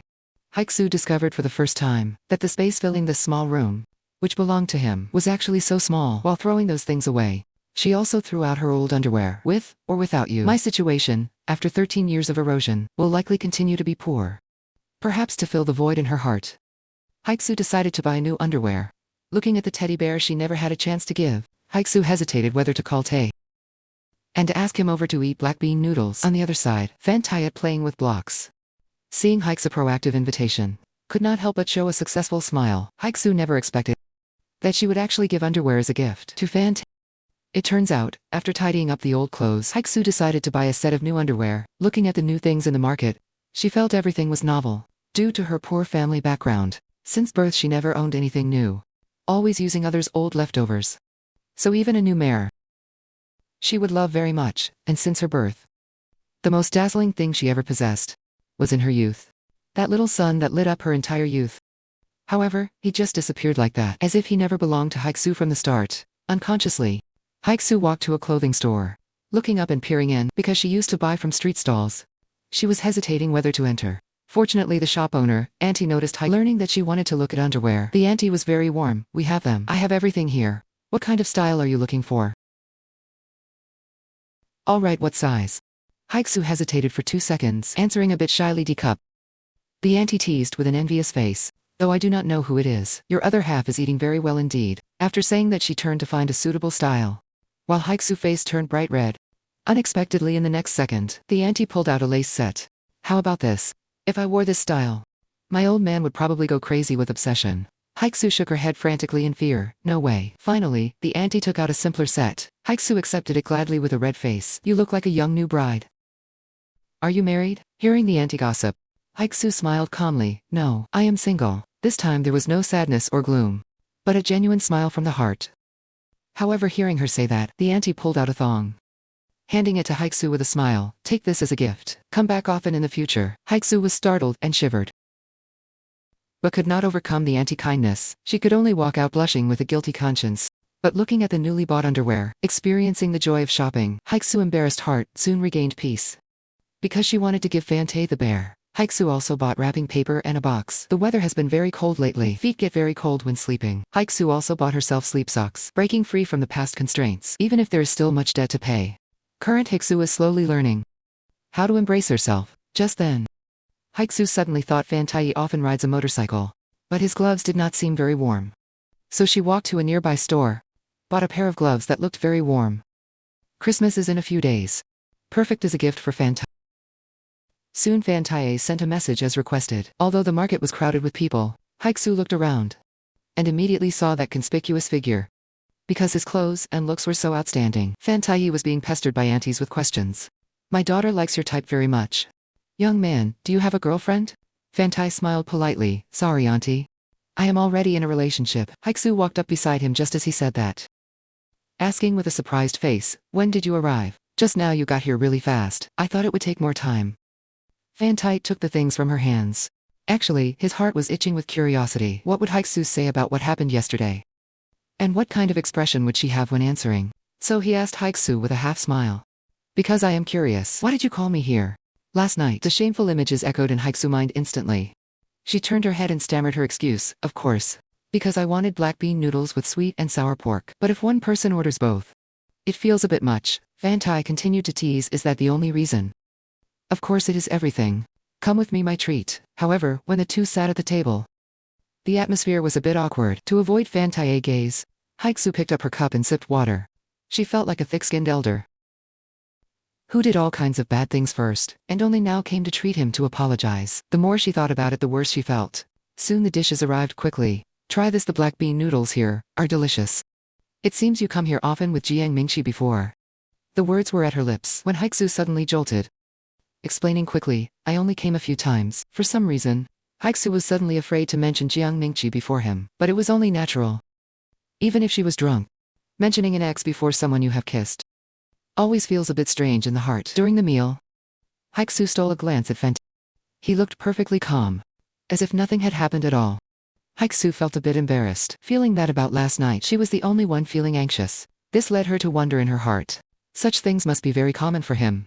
Regarding the mistake I made while drunk, maybe he would rather just ignore it. Trying to convince herself, Haixiu finally ate her black bean noodles with peace of mind. After dinner, Taihe walked Haixiu home, preparing herself all the way. Haixiu finally gathered the courage to apologize. Thank you for eating noodles with me, and for coming to see me yesterday despite being busy. Also, I must say what needs to be said. What happened yesterday was my fault. I am sorry. I was drunk, so it just happened unconsciously. I should not have done that. I am really sorry. Before Haixiu could finish her apology, Taihe suddenly leaned into her ear and said, wait, I do not want to accept your apology, because I like you very much. Do you not like me? Haixiu was shocked by these words. With a racing heart, she turned her head away. It is not that. Then is there any problem? I said you can use me. If your heart is not ready, your body is fine too. While saying this, Taihe tried to hold her slightly trembling hand, but Haixiu with a red face. This is a gift. Christmas is coming soon. Open it when you get home. Taihe curled his lips and asked, can I come in? No, I did not mean here. Go back to your own home. She ran inside and slammed the door shut. Haixiu gasped for air. Seriously, he looks gentle and honest, but he is actually a master of romance. Audaciously saying he wants to come in. He is a complete playboy. Haixiu covered her mouth in lingering fear. Soon, her body was breaking out in a hot sweat. Haixiu waddled off to take a shower. However, when she came out of the bathroom, prepared to try on the new underwear she bought today, after searching for a long time, Haixiu realized in shock that just now she had given the underwear to Taihe as the gift. Haixiu imagined in her head Taihe returning home, opening the gift box with anticipation, only to find awkwardly that inside was her newly bought underwear. At the thought of this, Haixiu was both embarrassed and shy. She immediately called Taihe. Haixiu was sitting on pins and needles, constantly comforting herself. It is okay. It is okay. He surely has not opened it yet. Otherwise he would have contacted me already. Meanwhile, on the other side, Taihe opened the gift box, took out the teddy bear. However, when he opened the carrier bag, a wave of heat instantly rushed to his heart. Then in the next second he received Haixiu's call. Haixiu asked carefully, are you home? Yes. Have you opened the gift yet? Not yet. Haixiu's heart finally settled. That is great. Well, sorry, I made a mistake just now. You must not open the red paper bag. Do not look at what is inside. Taihe covered his burning eyes. His voice was a bit raspy. Why? Well, there is something very scary inside. I am afraid you will have nightmares if you see it. Anyway, do not open it. I understand. I will bring it back to you tomorrow morning. Hanging up the phone, Haixiu breathed a sigh of relief. A false alarm. So fortunate. To be honest, she did not dare to imagine what he would think of her if he opened it. However, while sleeping that night, Haixiu dreamed of being intimate with Taihe, and she was wearing the new underwear from today. With a sudden strange sensation, Haixiu woke up with a start. Her face was flushed and she pressed her legs together. Haixiu buried herself in the pillow, feeling an immense sense of shame. However, Taihe on the other side was also struggling. His whole body was hot, and he could not sleep all night. The next morning, Haixiu, who had not slept at all, got out of bed just as she was about to wash up for work. She heard a knock at the door. Then she suddenly remembered. Taihe said he would bring back the wrong gift this morning. Seeing him arrive as dawn was just breaking, Haixiu exchanged the bags with some embarrassment. This is for you, the gift I originally intended to give. Sorry for making you come all this way. I am really sorry. However, looking at his smile, Haixiu felt something was strange. He looked very exhausted today. Are you feeling unwell? No. Are you very tired then? You found out. Taihe had to explain. Actually, I did not sleep well. Oh, me neither. I think maybe it is because winter is too cold. After a moment of silence, Haixiu prepared to go to work first. Wait. Taihe stopped her. I also brought a gift for you. Open it after you get home. Returning home, looking at the sweater Taihe gave her, Haixiu was very happy. It fits perfectly. He should not have known my size.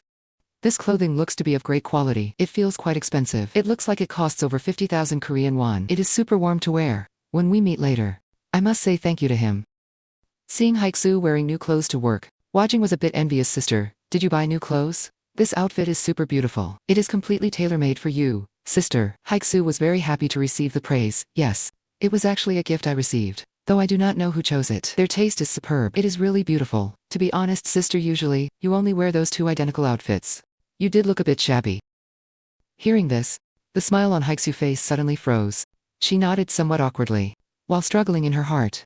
Did he give me the clothes because he thought I was too pitiful? Did your husband buy it for you? Hearing Wajing question, Haixiu was momentarily stunned. Was it not a gift? One can tell it was from your husband, right? Haixiu fell silent for a few seconds before telling Wajing earnestly, I am already divorced. Hearing such a sudden answer, Wajing appeared very shocked. Why the divorce? You did not mention it not long ago. But Haixiu did not want to explain much. She walked toward the back dressing room, leaving Wajing completely bewildered. It has not been long since you told me you had a husband. How did you suddenly get divorced? Shortly after, Taihe entered the shop on time, with a very bright smile. Are you busy today? Haixiu nodded, feeling a bit down. I have overspent lately, so I have to work even harder. This bunch of roses is wrapped. Please take them and leave. Then may I buy another bouquet? Please give me one more bunch of roses. You really are watching the subtle atmosphere between them. Wajing was both shocked and envious, suddenly developing a bad suspicion. Seeing Taihe next move in the next second, Wajing was even more stunned. Then after snapping back to reality, she pulled Taihe's sleeve. Excuse me. There are some things I want to talk to you about alone. Watching the interaction between the two, Haixiu felt a flash of jealousy, but immediately turned away, pretending not to care. I will get back to work then. You two can come back after your chat. At the entrance of the flower shop, Wajing asked Taihe with a serious face, what is your relationship with Haixiu's sister? Taihe did not answer directly, but asked her with a light laugh, what is wrong? If you do not want to answer, then forget it. Anyway, anyone can see it clearly. I know you have feelings for her beyond friendship. But please stop right here. There might be something you do not know yet. Sensing Wajing was about to speak ill of Haixiu behind her back, Taihe's gaze gradually became unfriendly. Meanwhile, inside the flower shop, watching Taihe and Wajing through the glass, standing at the door but unable to hear what they were saying, Haixiu felt very conflicted in her heart. Beside being flustered, she was mostly uneasy. On the other side, Taihe asked Wajing with a half-smile, is it because of the age gap? Wajing shook her head. It is not just a simple age gap issue. Of course that is also a problem. Do not be too shocked by what I am about to say. Actually, sister is a married woman, although she suddenly claimed she is divorced. To be honest, I am not sure if that is true. It feels like she lied because of you. Even if that were true, it is not normal to hide being a divorced woman, just to date another man. Taihe's tone was somewhat cold. Why are you telling me these things? Wajing answered as if it were obvious. Why else? Because I am worried about you, of course. I cannot let you be deceived. While knowing nothing, hearing this, Taihe looked back at Haixiu in confusion. Generally speaking, should you not be more worried about people you know? Wajing was a bit guilty. An older woman hiding the fact she was married, wanting to date a younger guy.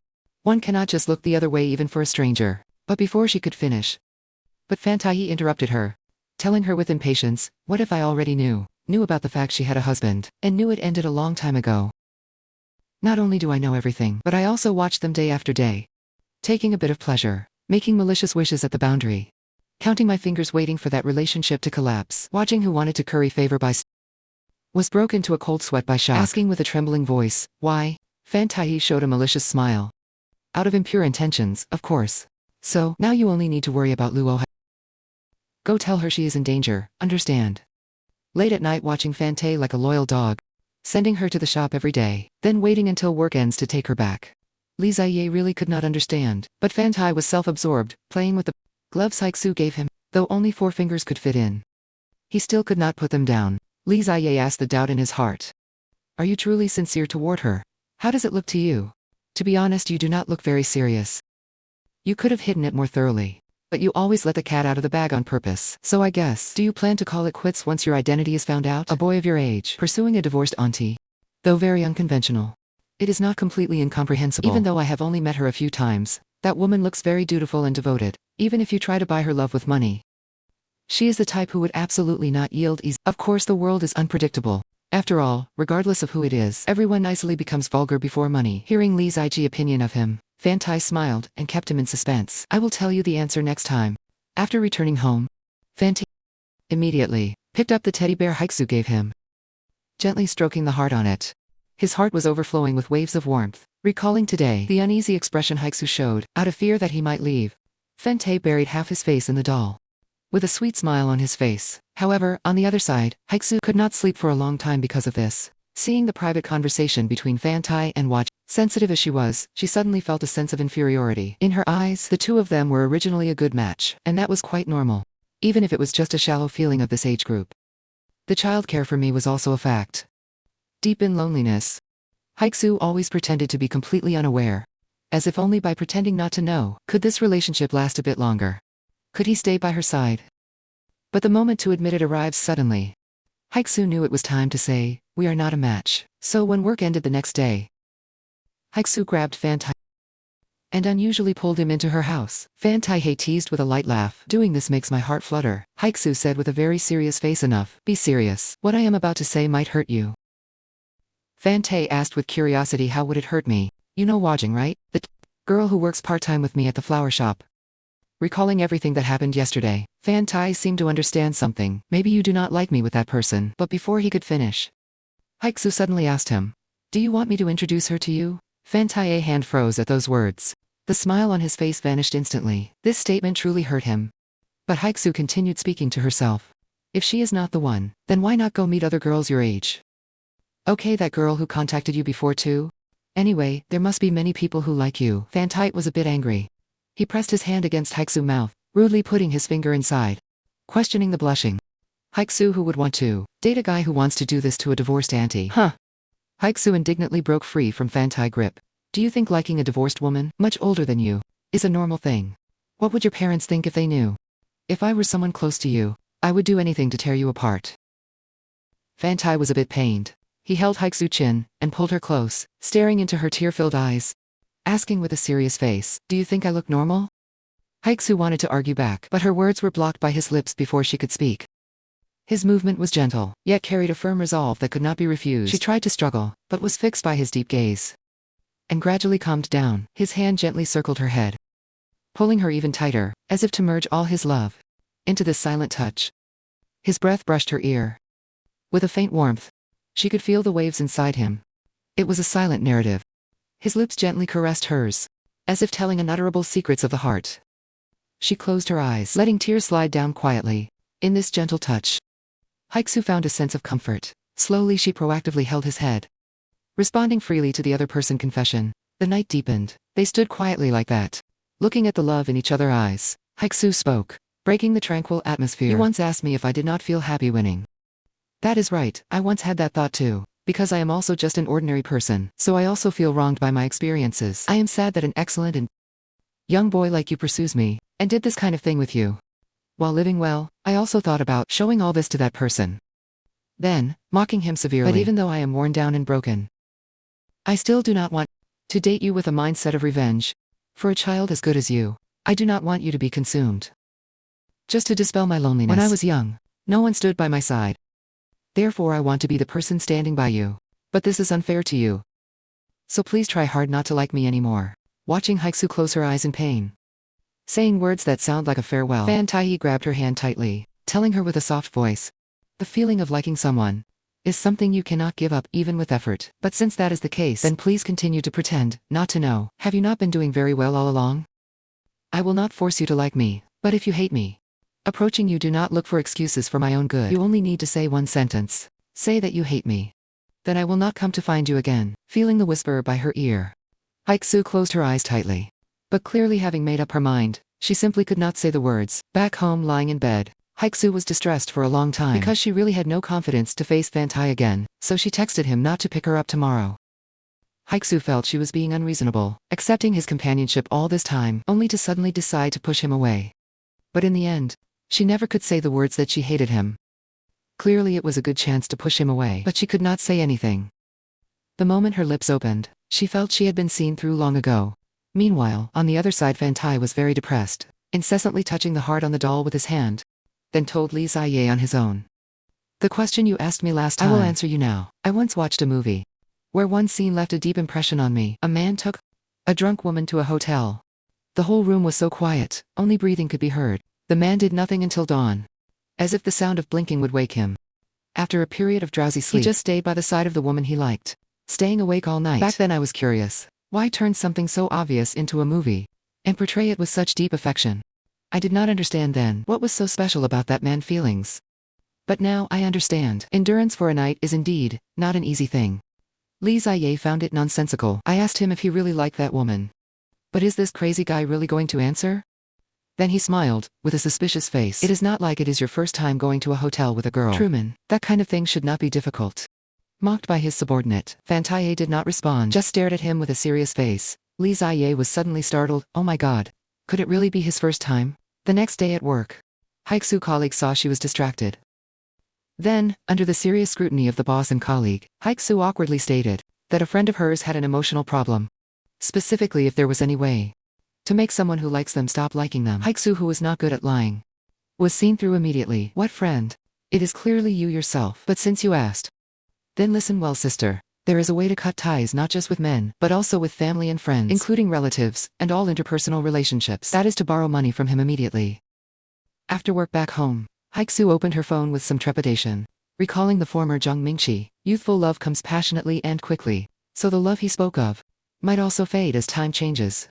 However, Haixiu, who originally planned to borrow 10 million, was very worried when the moment came. What if this child is mentally immature, and would even ruin his own life just to get this sum of money? The thought of this suddenly made her feel afraid. So she decided to ask for an unrealistic amount. Meanwhile, on the other side, seeing the phone ring, he clicked on the message sent by Haixiu. "Lend me 100 million won." Taihe smiled. "My auntie is just too cute." Here it comes. The long-awaited episodes, 38 and 39, are finally here. The relationship between Haixiu and Taihe heats up rapidly, completing the final soul contract. Ever since Haixiu intentionally asked to borrow 100 million from Taihe to break off the relationship, she lost contact with him. The conversation started by Taihe ended with a full stop after her message. The phone that no longer rang, and the commute home alone, after work. Clearly this should be her normal life. But for some reason, Haixiu felt panicked because of it. At the same time she felt she was very selfish. She was the one who hurt him with those words. But deep down in her heart, she still believed he would keep pestering her. It took Haixiu half a month to accept the fact that he was no longer around. She knew, perhaps the days he pushed the door to buy flowers would never come again. Consequently, Haixiu was distracted all day, facing many criticisms and scoldings from customers. Only after truly losing him did Haixiu feel the value. Every day walking home alone after work, she could not help but worry and wonder, how is Taihe doing now?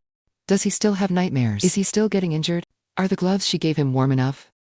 Does he still often go alone to that place, recalling what he said about going to the summit?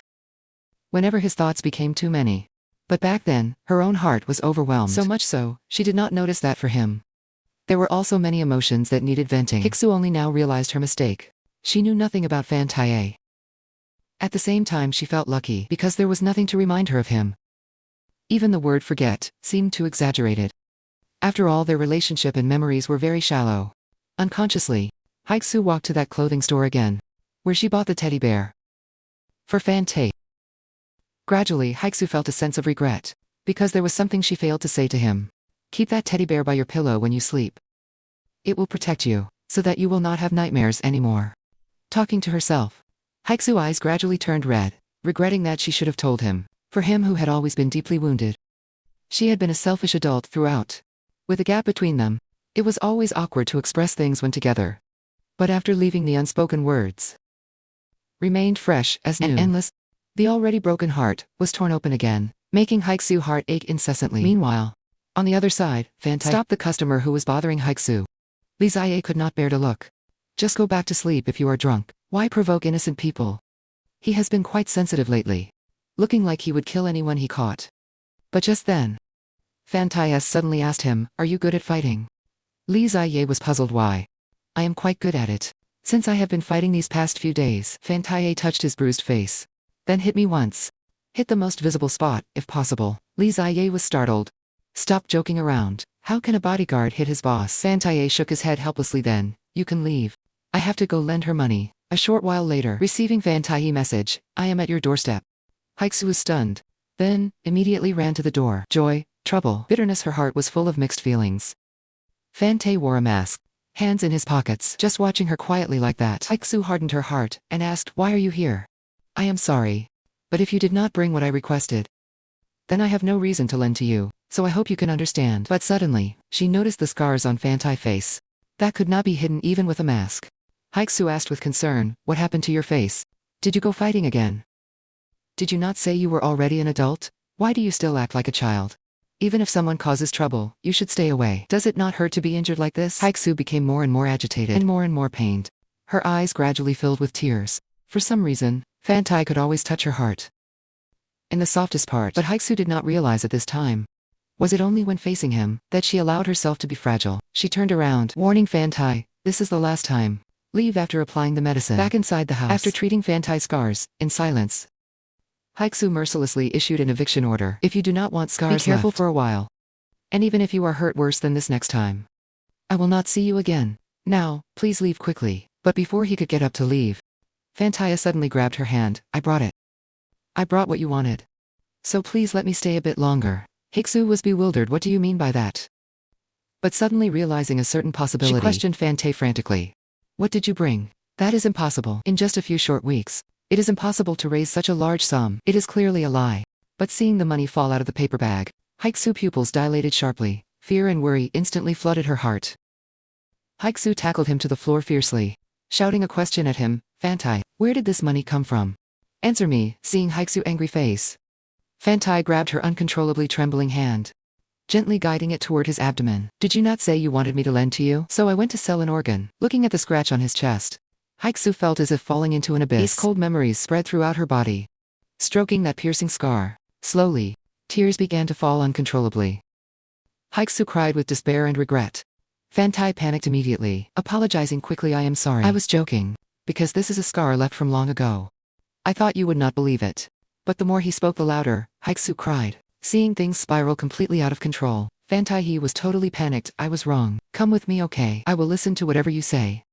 Please do not cry anymore. What exactly do you want me to do?" At this point, Haixiu with a tearful voice sobbed and asked back, "What do you want? What exactly should I do? I pushed you away for your own good. Why do you always make my heart soft? Why do you always turn me into the bad person? Why? What on earth am I supposed to do with you?" Haixiu leaned on Fan Tai's shoulder. The sound of her sobbing was intermittent. Fan Tai held her in his arms, comforting her over and over, until the crying slowly faded. Then he asked, "Are you finished crying?" Haixiu frowned with embarrassment. "Do not ask that." Fan Tai laughed. "Then may I ask, how long are you going to stay in this position? Although I quite like it, but my brother feels quite uncomfortable." Haixiu shifted to make some space, her face red with dissatisfaction. "Even at a time like this, you are still so unrestrained. Do you have no sense of shame at all?" Fan Tai looked aggrieved. "Do I look like that to you?"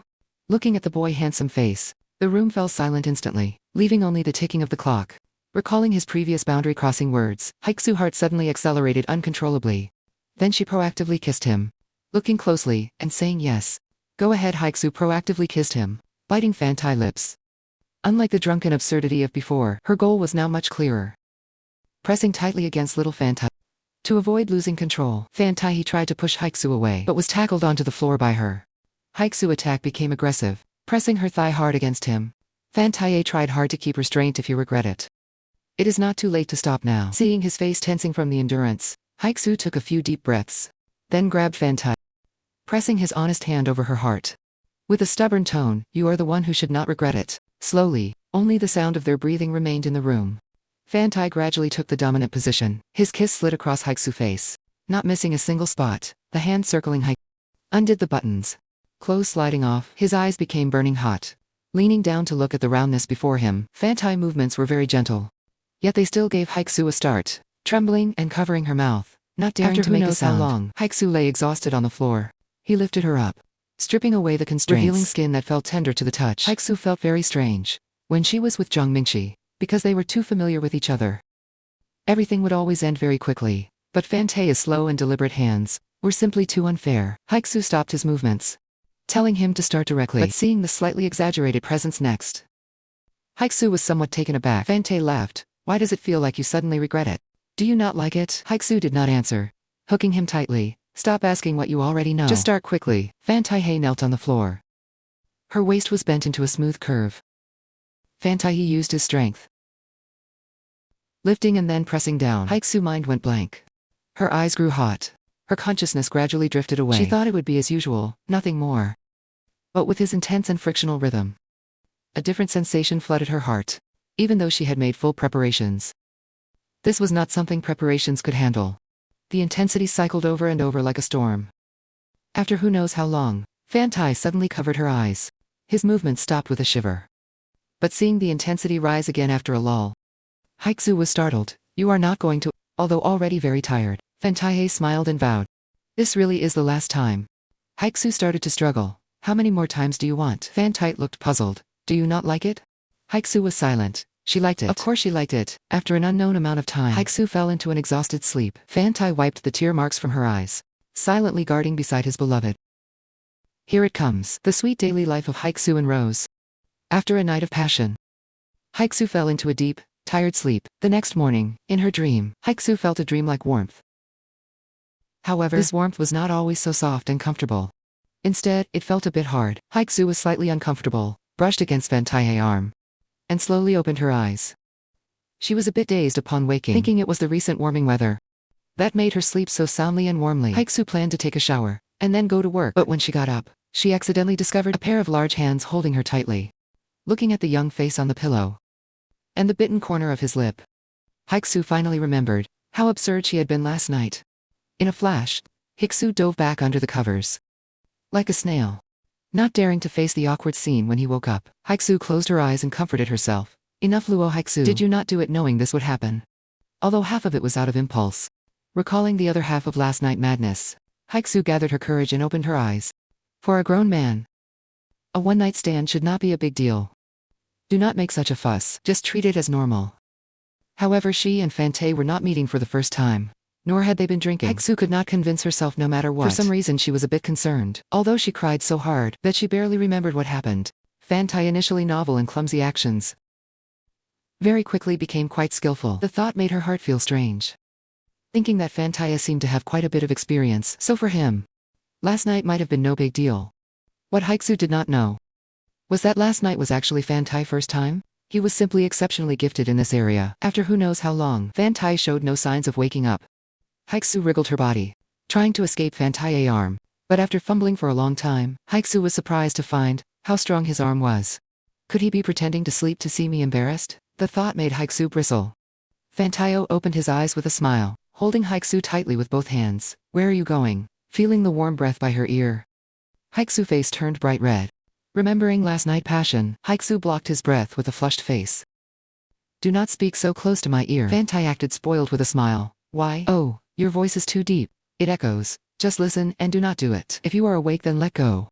I have to go to work in a bit." Haixiu tried to pull Fantai's arm away, but Fantai said with an aggrieved look, "Is it okay not to go? I am still in so much pain." Haixiu froze for a few seconds before realizing what he meant by those words. Then she hit Fantai, who was laughing with his head down. "What pain are you talking about? Could someone in pain have done that yesterday?" In the end, Haixiu softened her heart and did not go to work. Looking at Fantai, who was smiling like a child, Haixiu was somewhat helpless. "Look at what you have done." Haixiu spent money recklessly on an impulse, and now even skipped work as she pleased. Since meeting him, I feel like even I have become strange. Inexplicably strange, in every way. Preferences are strange. Everything is very strange. Looking at the scars on Fantai's body, Haixiu asked cautiously, How did you get so many scars? On your arms too. Taihe was silent for a few seconds before telling Haixiu. I was weak and sickly as a child. Because I stayed in the hospital for a long time, I kept begging to go out. But maybe because it was so long ago. I do not remember very clearly. It is hard to believe that I can be this healthy now. However, Haixiu was not concerned about that. She asked with a gentle face. It must have been very painful to leave such a large scar alone. How many tears did you shed? Haixiu could not imagine what a crying Taihe would look like. Then she fixed her gaze on him. If you know pain, do not fight in the future. If you come with injuries one more time, I will not see you again. Taihe laughed triumphantly. Before you told me to date other women. And now you threaten not to see me again. Sister, are you worried about me? I do not know. Haha, I see. What are you laughing at? I can never be beaten again, because someone will be heartbroken. Humph. I am not heartbroken at all. Just like that. The two bickered and tangled under the covers. Until Haixiu's stomach growled loudly, making her so embarrassed she wanted to disappear. Taihe asked her, are you hungry? No. Knowing she was stubborn, Taihe got up directly. Wait a moment. I will make breakfast. Hearing this, Haixiu scrambled up. Why are you making breakfast? I am a very good cook. It is not a matter of being a good cook. This is my house. You are a guest. However, Haixiu realized she was unclothed after getting up. Hurriedly pulling up the quilt to cover herself, Taihe leaned against the doorframe and smiled. I saw nothing. Haixiu was furious. You clearly saw everything. You were found out. Soon Haixiu put on new clothes, including the sweater he gave her. But suddenly she remembered when she was young. Jiang Mingqi cooked himself, but when she peeked, she found the kitchen was a blazing fire. Haixiu was a bit worried. She rushed to the kitchen, wearing only a top, nagging on the side. Do you know how to light the fire? Do you know what a pot is? Look closely. This is salt. Taihe glanced at Haixiu, directly lifted her onto his shoulder, and strode back to the bedroom, tossing Haixiu back onto the bed. You just get some good rest. You look very tired. Haixiu's face flushed red, silently thinking to herself, how funny. It is all because of you that I am like this. A moment later, hearing the noises from the kitchen, Haixiu quietly peeked through the door crack, looking at Taihe's sturdy body. The tiny kitchen was instantly filled. Haixiu could not help but wonder, what did he eat to grow so tall and big? And where did he intend to use it? The thought made her face instantly turn bright red. Hearing movement behind him, Taihe turned back with a smile and a wink. Seeing this, Haixiu quickly covered her mouth and hid behind the wall. Seriously, was I crazy just now? A short while later, Taihe returned home, looking at a test report found at Haixiu's house. For a long time, not knowing what he was thinking. It turns out after eating breakfast, Haixiu told Taihe, I will take a shower and come out. You just stay here obediently. Wait for me and absolutely do not come in. Seeing Taihe nod obediently, Haixiu then felt safe to go shower. Hearing the sound of splashing water from the bathroom, Taihe could not help but chuckle, remembering last night. Still as easy to trust as always. Then Taihe walked to the door of Haixiu's bedroom, pushed the door and walked in. The first thing he heard was the creak of the wooden door due to its age, and the bedroom which was empty except for the bed. He pulled out a storage drawer. Looking at the red bag Haixiu had given him by mistake, Taihe was very happy in his heart, because the things belonging to that man were gone. The traces of someone other than him, that once filled Haixiu's life, were now gone. Looking at the past, that discarded bit by bit with her own hands, Taihe felt a dense and dizzying sensation of tingling. Looking at the memories about to be discarded, Taihe curled his lips into a smile, casually picked up a photo of him, and took a look. Threw it aside in displeasure, then picked up that keypad phone again. But in the next second, he suddenly froze. Looking at this test report from several years ago, stormy waves surged in his heart, unable to calm down for a long time. Later Taihe secretly brought it back home. The moment Li Ziyi walked in, he quickly put down the test report in his hand. Looking at his satisfied expression, Li Ziyi was very curious. Just how much did he deceive that innocent auntie? And what did he do to make his mood so good? Soon, he started playing a boring little game with Taihe. But on second thought it was still a bit strange. Something about him seemed to have changed. Although he always acted as if he were alone in the world. Alive but separate. There were still some subtle differences from before.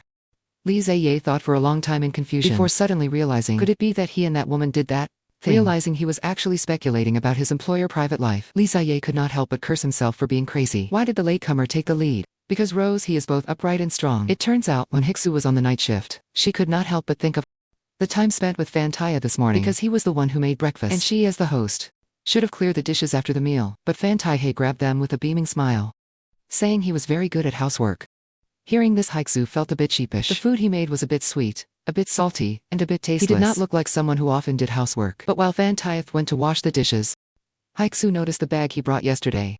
So she asked him with curiosity, where did that money come from? Taihe leaned his head over and smiled. Are you going to use it? Hearing this, Haixiu asked in confusion, why would I take it? That is your money. Actually, that money is all fake. It is something like a movie prop. Haixiu glanced at him with dissatisfaction. I knew it was like that. Why do something like that to scare people? Taihe apologized immediately. I was wrong. But if I did not even have that, I was afraid you would not see me again. Haixiu was not used to such mushy words, even though 12 hours had passed. But every time she thought about it, her heart would blush incessantly. Since some unknown time, even in places where Taihe was not present, his voice always echoed in Haixiu's ears. His lazy and deep laughter made Haixiu's heart itch constantly. Approaching work, finishing time, Haixiu tapped her back. Tossed around by Taihe for several hours last night, although a day had passed. It was still very sore. However, her colleague noticed her change today. Sister, did something good happen? Your complexion looks exceptionally good today. Or did you secretly eat something good? Hearing this, Haixiu's face turned red instantly. Quickly waving her hands to deny no. I did not eat anything. The colleague looked suspicious. I was just asking casually. Is there a need to be so scared? Anyway, you look great. For a while, Sister's face looked very haggard. I even wondered if something had happened. But work has been much easier lately. Sister must have felt it too, right? The customers have become much friendlier lately. I do not know if they took the wrong medicine, or were beaten into submission. Seeing that, I think, although there are many bad days in life, like those of a beggar, good days will surely follow soon.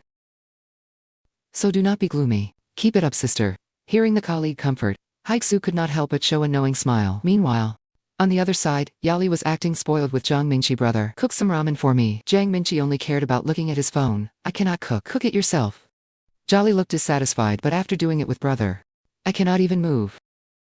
It is said some men will bathe their girlfriends and cook for them afterwards, but you only ever say go to sleep quickly. And if you do not want to sleep, let us go again. Yali mumbled while kicking Jiang Mingqi with her foot to vent her dissatisfaction, but seeing that he still had zero reaction, Jolly suddenly got furious and sat on his head. Jiang Mingqi, you sex fiend. Stop just looking at your phone. Go cook ramen for me quickly. A flash of impatience crossed Jiang Mingqi's eyes, but living under someone else's roof, he eventually compromised and walked to the kitchen. Yali hugged his arm with a face full of happiness. I knew you would cook for me. Brother put an egg in for me too. I know, go over there and wait. Looking at the torn open instant noodles in his hand while waiting for the water to boil, Jiang Mingqi recalled that night. On a way home together once, Haixiu suddenly suggested, can I go to your house for dinner today? Hearing this, back then he was both shy and confused, asking in bewilderment, until Haixiu told him because my dad came home. Noticing her face with some bruises under her hair, Jiang Mingqi agreed in silence. So he led Haixiu home. But upon pushing the door open, he found underwear on the floor, quickly piling up socks and underwear, and used paper balls in front of Haixiu. Okay, come in. Is ramen okay since that is all there is? Haixiu nodded. Taking off her cotton overcoat, Jiang Mingqi was very embarrassed. It is over. Last night I was doing that while thinking of my girlfriend, and today she actually came to my house. Jiang Mingqi swallowed hard, because he was afraid that crazy old man would do something again, so he let her come over first. Calm down, Jiang Mingqi. She just came to have a meal. Just add water, put the noodles in and boil it. As a result, he just stood there in a daze, seeing him look like an idiot. Haixiu leaned in and suggested, how about I cook it? Jiang Mingqi was startled, snapped back and got up quickly. No. You sit down. I will cook. A while later, a bowl of hot ramen was placed before Haixiu obediently picked up the chopsticks while looking at Jiang Mingqi in confusion. I will enjoy the food. Are you not eating? Jiang Mingqi's brain went blank. His face was hot, and his body would not stop shaking. Then, in the next second, Haixiu saw that he actually had a nosebleed. She reached out to wipe it, but her supporting hand pressed onto his vital part. Both of them froze instantly. Haixiu's face also gradually grew hot. Then, in the next second, Jiang Mingqi suddenly pushed her down. Just like that, driven by the subtle atmosphere. The two did it for the first time. Jiang Mingqi, who snapped back, was full of emotions. They had also had such times when they were young. At the same time, he was curious how Haixiu was lately. Would she occasionally feel sad because my place was empty? Would she regret pushing me away? Would she repeatedly think of the pain I brought her and weep quietly? Luo Haixiu, who cried because of Jiang Mingqi's pain. Luo Haixiu, who felt pity for Jiang Mingqi. The you in my memory always only cried for me. So I hope you can cry for me again. I hope you, because of the pain, could come find me again, even now. For some reason, having not seen Haixiu for a long time, Jiang Mingqi felt inexplicably melancholy. Meanwhile, on the other side, Haixiu heard a guest complaining, because I had a one-night stand with a girl. She keeps contacting me. It is so annoying. She really thinks sleeping once makes her my girlfriend. Haixiu thought of herself in Taihe. Currently she is 34 years old, no longer at the age naive enough to completely believe words like I like you. So deeper than a momentary impulse was actually the selfish mindset of hoping he would leave. Once he got what he wanted, but even without rushing to push him away, now that they have done what they should, Haixiu felt he probably would not be as clingy as before either. However, Haixiu decided to discard complex thoughts. Even though the initial feelings were burning hot, they would soon become lukewarm after burning out. What is more heartless than indifference? Is the cold love after familiarity? The end is always like this. The person once so desired, when truly held in one's arms, one finds out she is just an unremarkable auntie. People often mistakenly think the one being loved is the winner. But in the love with Zhang Mingqi, it was Haixiu who lost. She could only face the void after the once surging love had dried up, but knew not what to fill it with. So facing his neglect, and the ice-cold mockery, and the gradually changing attitude, Haixiu suppressed it all in her heart, because she knew if she did not do so, it would truly come to an end. Just then, the figure outside made Haixiu put away her thoughts, only to see Fan Tae on his motorcycle, smiling and shaking his phone. Haixiu understandingly took out her phone to check. Seeing the message Fan Tae just sent, "Is your body feeling better?" "It is fine." Fan Tae, who received the reply, slowly opened his mouth, telling Haixiu through lip reading behind the glass, "It does not feel like it." Haixiu lowered her head and hit her back. "So you do know." Thinking that he was not actually as honest as he looked. Sometimes he was quite bad. Just then, Fan Tae texted again to ask her, "Do you want to go on a date after you finish?" Seeing him show an expectant look exactly like the Haixiu froze for a few seconds, even though she knew this was a youthful love that would quickly cool. But Haixiu decided to think of only one thing, and that was not to let that heart destined to change completely unsettle herself.